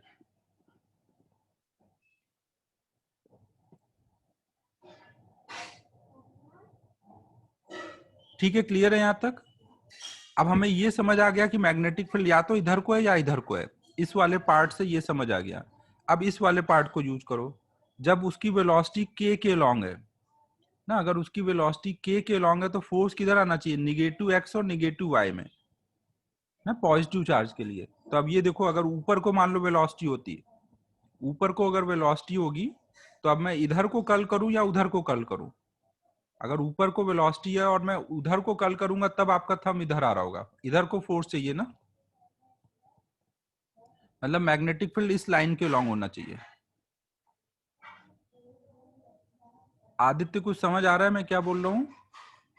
सेकेंड पार्ट से पहले हमने बी का डायरेक्शन देखा तो दो ऑप्शन आए, फिर फर्स्ट पार्ट से मैच करा के वो उसमें से फाइनल किया। तो इसका मतलब इधर वाला बी लेना है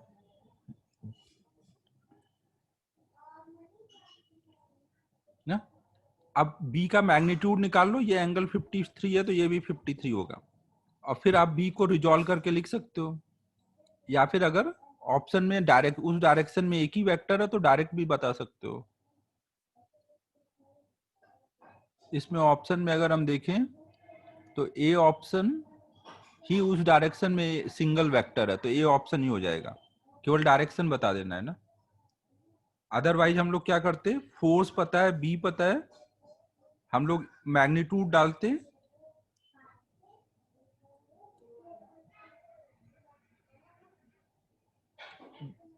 हम लोग यहाँ से F equal to q v B sine theta 1 है, इसका मैग्नीट्यूड डाल देते, इसका मैग्नीट्यूड डाल देते, इसका मैग्नीट्यूड डाल देते, तो बी का मैग्नीट्यूड आ जाता। बी का मैग्नीट्यूड पता है, एंगल पता है, तो रिजॉल्व करके लिख देते।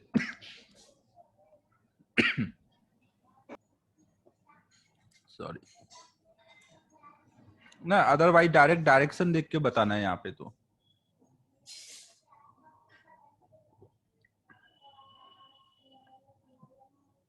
नेक्स्ट बताओ, अगला प्रॉब्लम।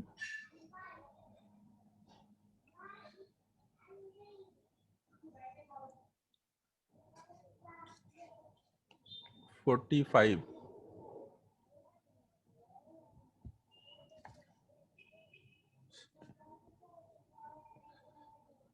अगर लास्ट में थोड़ा टाइम बचेगा तो थोड़ी देर एसी पढ़ा दूंगा फिर ना।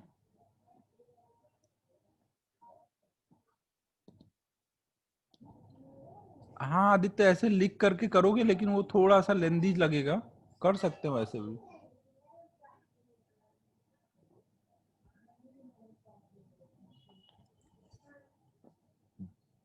देखो उसमें आदित्य सेकंड ऑप्शन में ये इस वेलोसिटी पे फोर्स 0, तो यहाँ से ही क्लियर हो गया ना कि मैग्नेटिक फील्ड इसी के डायरेक्शन में होगी या इसके अपोजिट होगी। फिर ज्यादा बचा नहीं करने को, फिर तो अब आप बाकी मैग्नीट्यूड निकाल करके रिजॉल्व करके लिख दो। बाकी देख लो, कैलकुलेशन है आगे का पार्ट, अब जो तुम लोग को अच्छा लगे वैसे कैलकुलेशन कर लो। 45 में देखो क्या बोला गया है,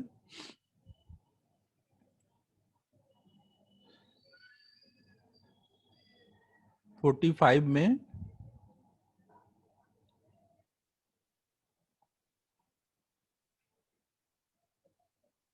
direction of force on P Q पूछा गया है। अगर ऐसे करंट जा रही है, एक्स वाई वाली करंट ऐसे है, तो इसका मैग्नेटिक फील्ड इधर किधर आया होगा, बाहर को। या थंब इधर रख के जब ऐसे कर्ल करोगे तो ये बाहर को आएगा, इधर अंदर को। और इसमें एक ऐसे करंट है। अब अगर ऐसे करंट आएगी तो एल क्रॉस बी करो ना, एल इधर को, क्रॉस बी मतलब अंदर को कर्ल करना है। अंदर को कर्ल करोगे तो फोर्स ऊपर को लगता दिखेगा। आयुष समझ आया क्या बोल रहा हूँ?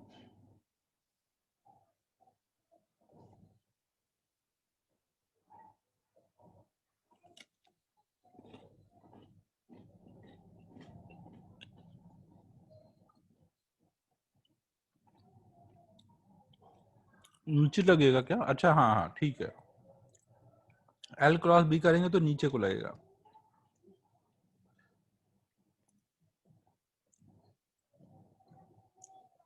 आयुष क्या समझ गया था तू? गलत बताया मैंने तब भी हाँ सर बोल रहा है। अरे यार आयुष क्या कर रहा है तू? अभी समझ आया कि नहीं?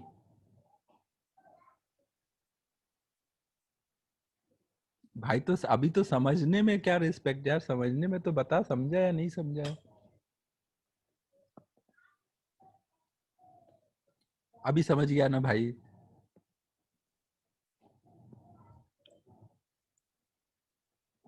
चलो नेक्स्ट देखो, अब 46। एल क्रॉस बी करना है ना। एल इधर को है, बी अंदर को है, तो एल क्रॉस बी करोगे, थंब नीचे को जा रहा होगा।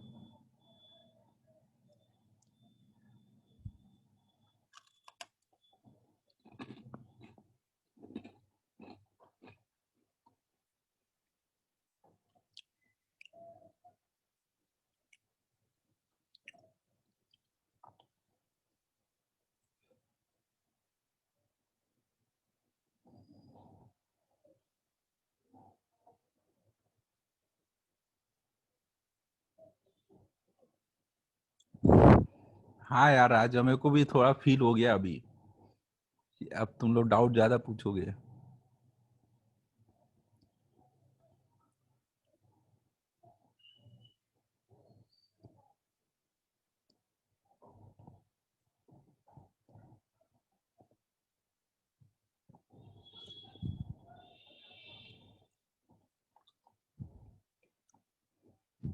देखो, इसमें हमें मैग्नेटिक फील्ड इस एस आर वाले साइड पे बताना है, और हमें ये दे दिया गया है कि एस आर की वैल्यू 6 है, आर क्यू की वैल्यू 4 है,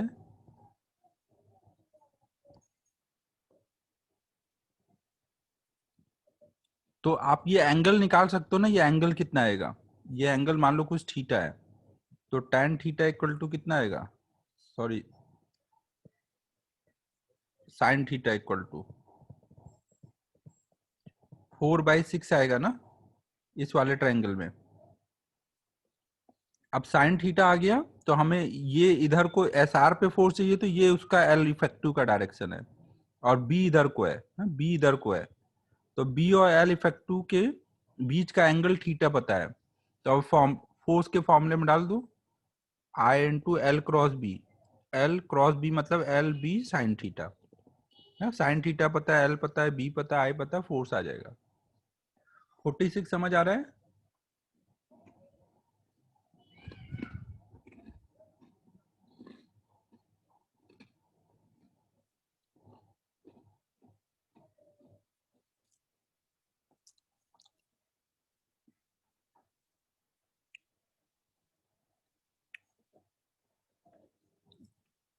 एंगुलर कथन, जो एंगुलर मोमेंटम है वो मास वाले पार्टिकल के लिए डिफाइन है ना। कोई भी एम मास अगर वी डायरेक्ट वी वेलोसिटी से जा रहा है तो उसको देखना है, चार्ज को नहीं। अगर आपको पार्टिकल का डायरेक्शन समझ आ रहा है किधर जा रहा है, तो उसको देख के बताना है ना।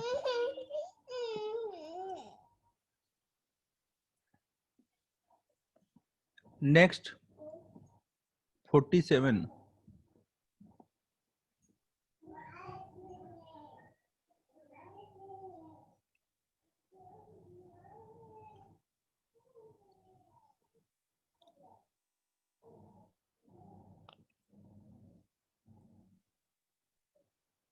47 में देखो, आपको ये बस यूनिट की बात चल रही है। Unit of electric current ampere is the amount of current flowing through each of two parallel wire. दो अगर हम पैरेलल वायर ले लें इनफाइनाइट लेंथ की, और दोनों में अगर 1 एम्पियर की करंट फ्लो हो रही है, तो उनके बीच में फोर्स पर यूनिट लेंथ कितना लगेगा, mu naught by 4 pi I1 I2 upon में आर स्क्वायर। क्या लिख दिया मैंने, क्या होता था फॉर्मूला, गड़बड़ लिख दिया कुछ। अरे यार, क्या चल रहा है। सर हाँ, सिर्फ डी, म्यू अच्छा, 1/2 अपन 2 पाई डी। भाई मैं भी कहा कि कुछ तो गड़बड़ हुआ, अजीब सा हो गया। अपॉन में डी, तो ये इनके बीच का फोर्स आ गया 47, और इनके बीच की डिस्टेंस अगर हम लोग 1 सेंटीमीटर रख रहे हैं, ये 1 मीटर सॉरी एसआई यूनिट में, तो म्यू नॉट अपॉन में 2 पाई, ऊपर भी 1 नीचे भी 1, तो ये सब पार्ट 1 हो गया। तो उनके बीच में फोर्स कितना लगेगा,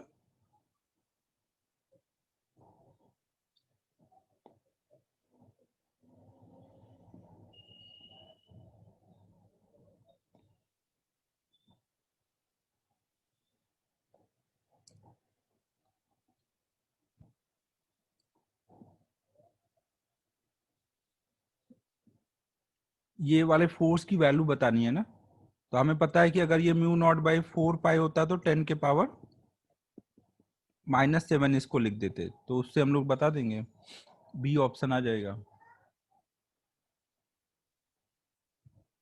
नेक्स्ट बताओ अब। 53 तो मैंने कराया था ना कि जब भी मैग्नेटिक मोमेंट निकालना है तो आप वेक्टर फॉर्म में दो साइड लिख के क्रॉस प्रोडक्ट कर दो। इसी दिन के लिए कराया था राज, इस पे तो फाइन लगना ही चाहिए राज पे।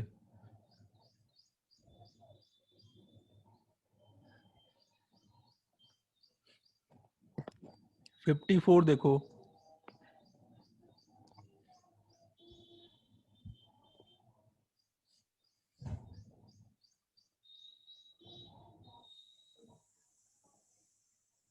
फिफ्टी फोर देखो क्या है इसमें, a negative charge particle is revolving in a circle of radius r, out of the following which one following represent the direction of l m। अच्छा, इसीलिए तूने कथन डाउट पूछा था वाला। देखो कोई अगर ऐसे पार्ट पर रिवॉल्व कर रहा है कोई चार्ज पार्टिकल ना, ऐसे जा रहा है, तो अगर वो निगेटिवली चार्ज पार्टिकल है तो निगेटिव चार्ज अगर इधर को जाएगा तो आप बोल सकते हो करंट अपोजिट में फ्लो हो रही है ना। अगर करंट ऐसे फ्लो हो रही है, निगेटिव चार्ज के अपोजिट में हम मानेंगे ना करंट फ्लो हो रही है, तो अगर करंट ऐसे फ्लो होगी तो मैग्नेटिक डाइपोल मूवमेंट का डायरेक्शन इधर को आ रहा होगा, और अगर ये ऐसे जा रहा है, वेलोसिटी इधर है, तो एंगुलर मोमेंटम का डायरेक्शन इधर को जा रहा होगा। बी आ रहा है आंसर। इसका आंसर क्या दिया है?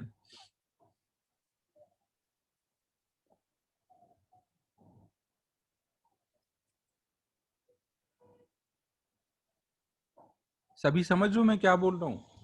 अगर मान लो हम इसको ऐसे प्लेन सर्कल बना दे ना, कोई निगेटिव चार्ज पार्टिकल है वो इधर को जा रहा है, अगर निगेटिव चार्ज पार्टिकल इधर को जा रहा है तो एंगुलर मोमेंटम जो होगा वो तो बाहर को आएगा, लेकिन करंट, निगेटिव चार्ज इधर जा रहा है तो करंट इधर को फ्लो हो रही है ना, तो मैग्नेटिक डाइपोल मूवमेंट जो होगा वो यहाँ पे आप निकालोगे ऐसे करंट के डायरेक्शन में फिंगर कर्ल करके, तो वो अंदर को जा रहा होगा,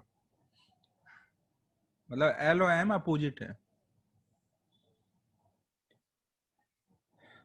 एंगुलर मोमेंटम का चार्ज से कोई लेना देना नहीं है ना। एंगुलर मोमेंटम तो मास के लिए अपन ने डिफाइन किया था ना, कोई भी मास वाला पार्टिकल मूव कर रहा है तो आर क्रॉस एम वी करके डिफाइन किया था, या आई इंटू ओमेगा।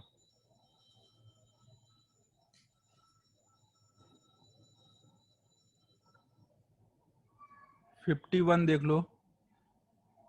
एक्सरसाइज 2 भी कर लिया है क्या? 2 कर लिया तो थोड़े बहुत कर लेंगे डाउट अभी। ठीक है, अच्छा तो 2 भी कर देते हैं अभी।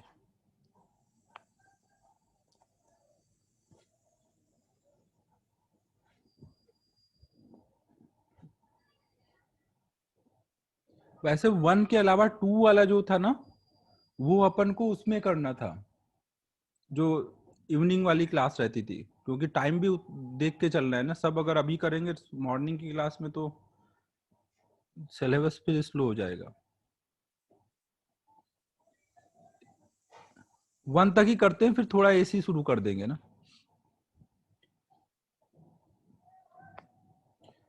51 देख लेते हैं। A square loop A B C D carrying a current I is placed in uniform magnetic field.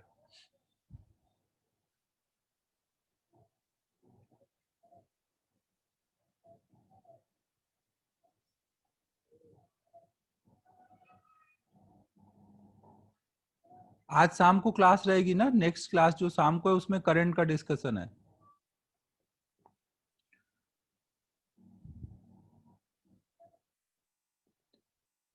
कोई लूप लिया गया है X A B C D, वो एक्स वाई प्लेन में है।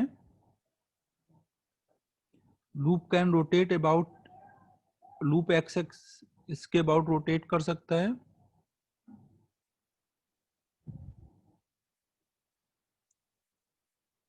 और लूप जो है ये X axis the plane of the loop make angle theta with the direction of B. B के डायरेक्शन से ये थीटा एंगल पर है।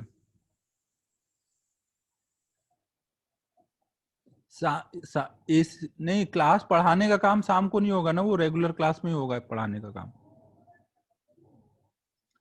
Through what angle will the loop be rotate by itself before torque on it become 0।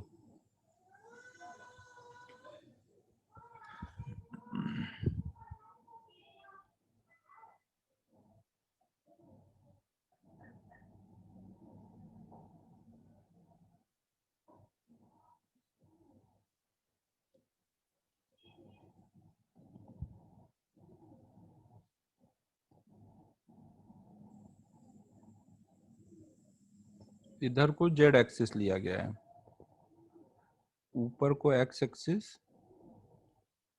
और बाहर को Y axis है।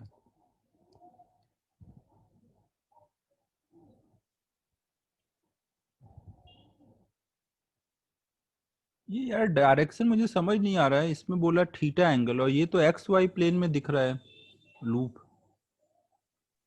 Plane of loop makes angle theta with the direction of B. B दिया है Z के long.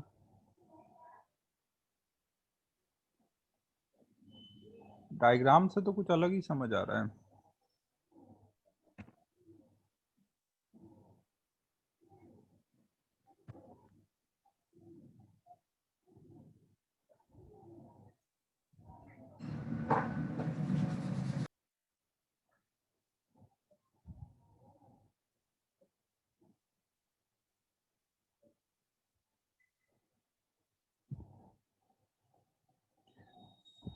देखो मेरे हिसाब से शायद ये डायग्राम थोड़ा गड़बड़ बना हो, ये कुछ ऐसे रहा होगा, कुछ ऐसा हुआ होगा यहाँ पर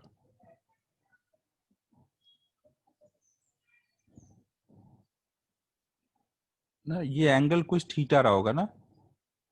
और जब टॉर्क जीरो करना है तो टॉर्क जीरो के लिए क्या चाहिए, एम बी साइन थीटा। जब थीटा जीरो हो जाएगा तब टॉर्क जीरो होगा।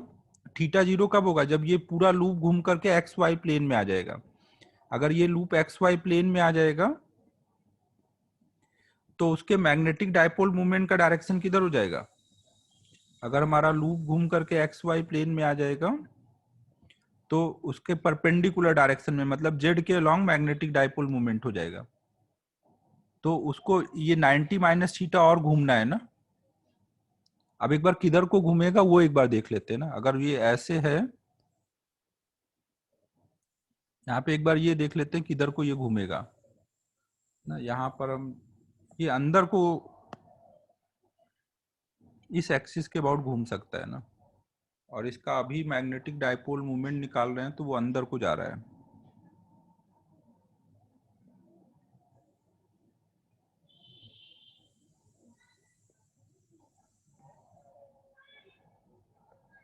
इसका तो फिर हो जाएगा 180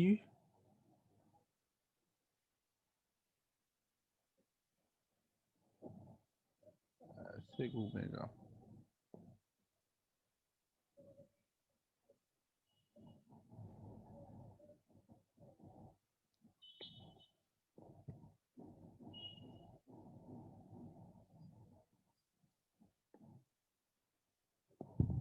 हाँ वही उल्टा घूमेगा ना, ये बाहर को नहीं घूम रहा है, अंदर को घूम रहा है ना। अगर बाहर को घूम रहा होता तो एंगल एक बार कैलकुलेट कर लेता हूँ। इसको देखो सोचने के लिए मैं इसका टॉप व्यू का डायग्राम बनाता हूँ ना, तब आपको सोचने में इजी होगा ना। अभी थोड़ा सा सोचने में डिफिकल्ट जा रहा है तो हम लोग टॉप व्यू का डायग्राम बनाते हैं। टॉप व्यू का डायग्राम बनाएंगे तो जेड एक्सिस ऐसे दिख रहा होगा, वाई एक्सिस ऐसे दिख रहा होगा और एक्स एक्सिस बाहर को आता दिख रहा होगा। ये सभी को क्लियर है। टॉप व्यू का डायग्राम बना रहा हूं। लूप ऐसे दिख रहा होगा यहाँ पर,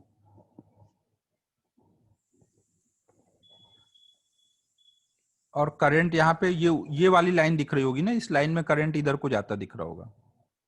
और इस डायरेक्शन में जब हम फिंगर कर्ल करेंगे तो इसके परपेंडिकुलर इधर को एम दिख रहा होगा ना, इधर को एम है यहाँ पर, ये एंगल हमारा थीटा है और मैग्नेटिक फील्ड इधर को है। तो एक टॉर्क जीरो कब होता है? जब एम घूम करके बी के डायरेक्शन में आ जाएगा।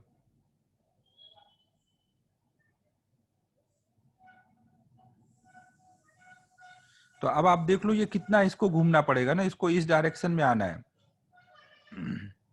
तो ये अगर थीटा है तो ये हमारा आएगा 90 माइनस थीटा।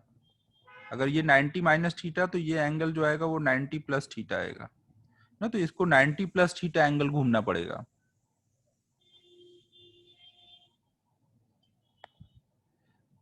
समझ आया कुछ क्या बोल रहा हूं?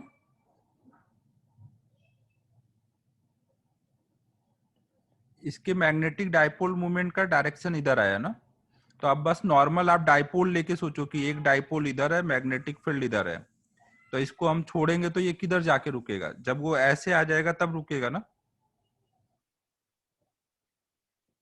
इक्विलिब्रियम अभी देखो ना, प्रतीक एम क्रॉस बी करो, टॉर्क का डायरेक्शन देखो किधर आ रहा है।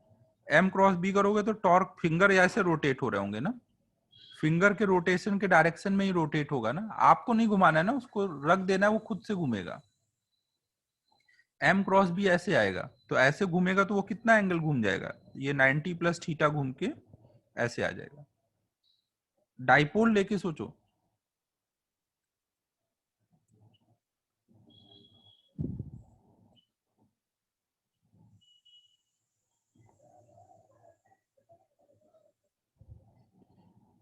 हो गया ना क्लियर 51?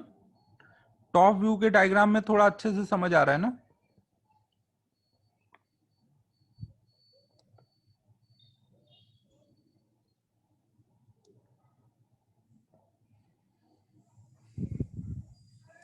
नेक्स्ट 33 देख लो।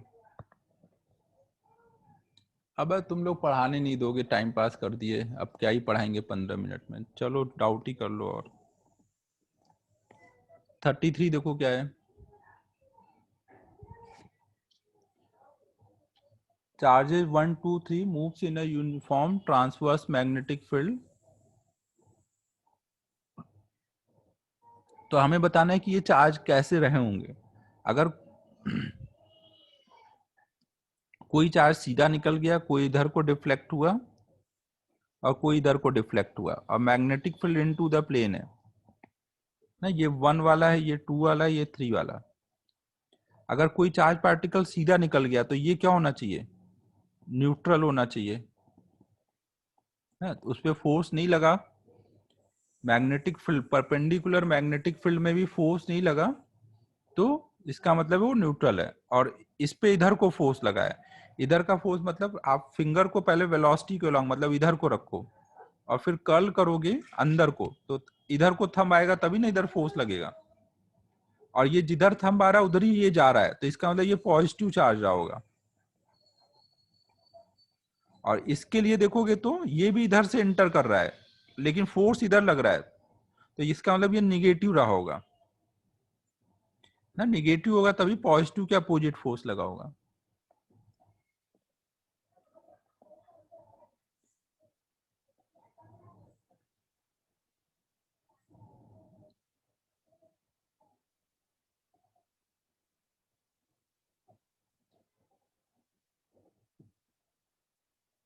लेक्चर नहीं है सरकार।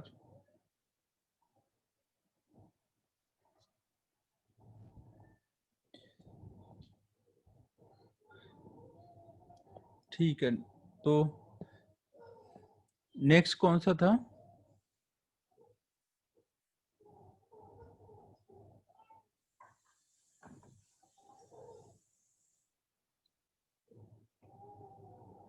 चलो कोई नहीं सर, फिर अलग से क्लास लगा लेंगे।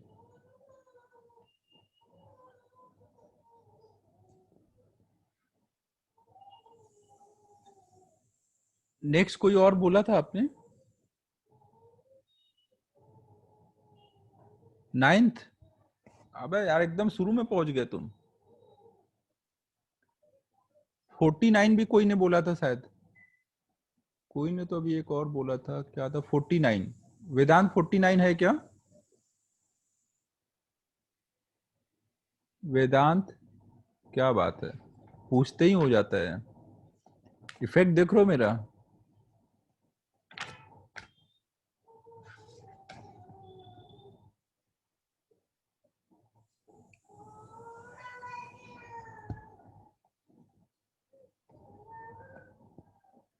चलो 9 देखो भाई।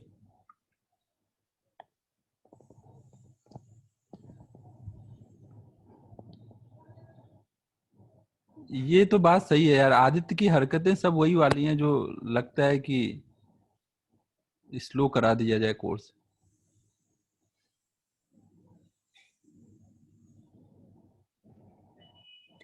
यहाँ पे देखो, हमें मैग्नेटिक फील्ड का डायरेक्शन बताना है, दो हमें ऐसे वायर्स दे दिए गए हैं।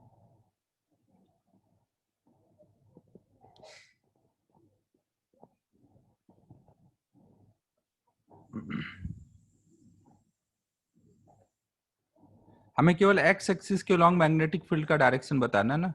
इसके वजह से अगर आप देखोगे तो मैग्नेटिक फील्ड लाइंस ऐसे जा रही होंगी सर्कल में, और इसके वजह से भी देखोगे तो ऐसे सर्कल में जा रही होंगी। तो बीच वाले पॉइंट पे तो दोनों कैंसिल हो जाएंगे ना, और इसके क्लोज जाओगे तो इसका डोमिनेट करेगा, और इसके क्लोज आओगे तो इसका डोमिनेट करेगा ना। तो अब इसके अकॉर्डिंग ग्राफ बना दो। बीच वाले पॉइंट पे 0, इसके क्लोज गए तो इसका डोमिनेट करेगा, ऊपर वाले को प्लस में बोलेंगे, और एकदम जब r टेंडिंग टू 0 होगा तो ये टेंडिंग टू इनफाइनाइट होगा। r नीचे रहता है ना, r अगर छोटा होगा तो वो बहुत बड़ा हो जाएगा, इधर को ऐसे आ जाएगा। इसके इस साइड जाओगे तो मैग्नेटिक फील्ड इधर को ऐसे सर्कल में जा रहा है ना नीचे को, तो निगेटिव इनफाइनाइट से आ रहा होगा। और इसके इस साइड जाओगे तो ये ऐसे जा रहा होगा, तो मतलब पॉजिटिव इनफाइनाइट को।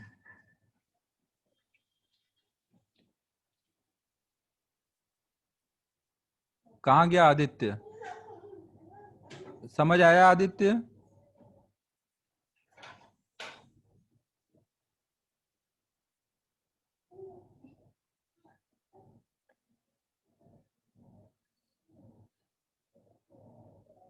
फिर नेक्स्ट और कौन सा था? बस हो गए सारे ना? अब तो 10 मिनट बचा है यार, 10 मिनट में तो एसी का नाम ही लिखते लिखते हो जाएगा। तो आज का मेरा ये एहसान ध्यान रखना, 10 मिनट पहले छोड़ रहा हूँ।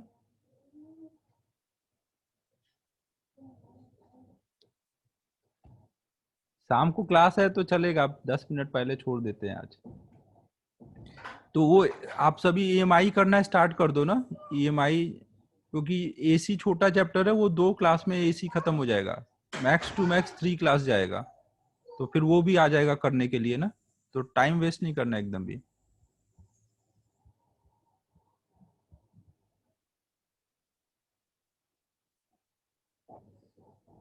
ज्यादा लेने वाला काउंट नहीं होता, पहले छोड़ने वाला ही काउंट होता है। चलो क्लोज कर रहा हूँ बच्चों, बाय बाय।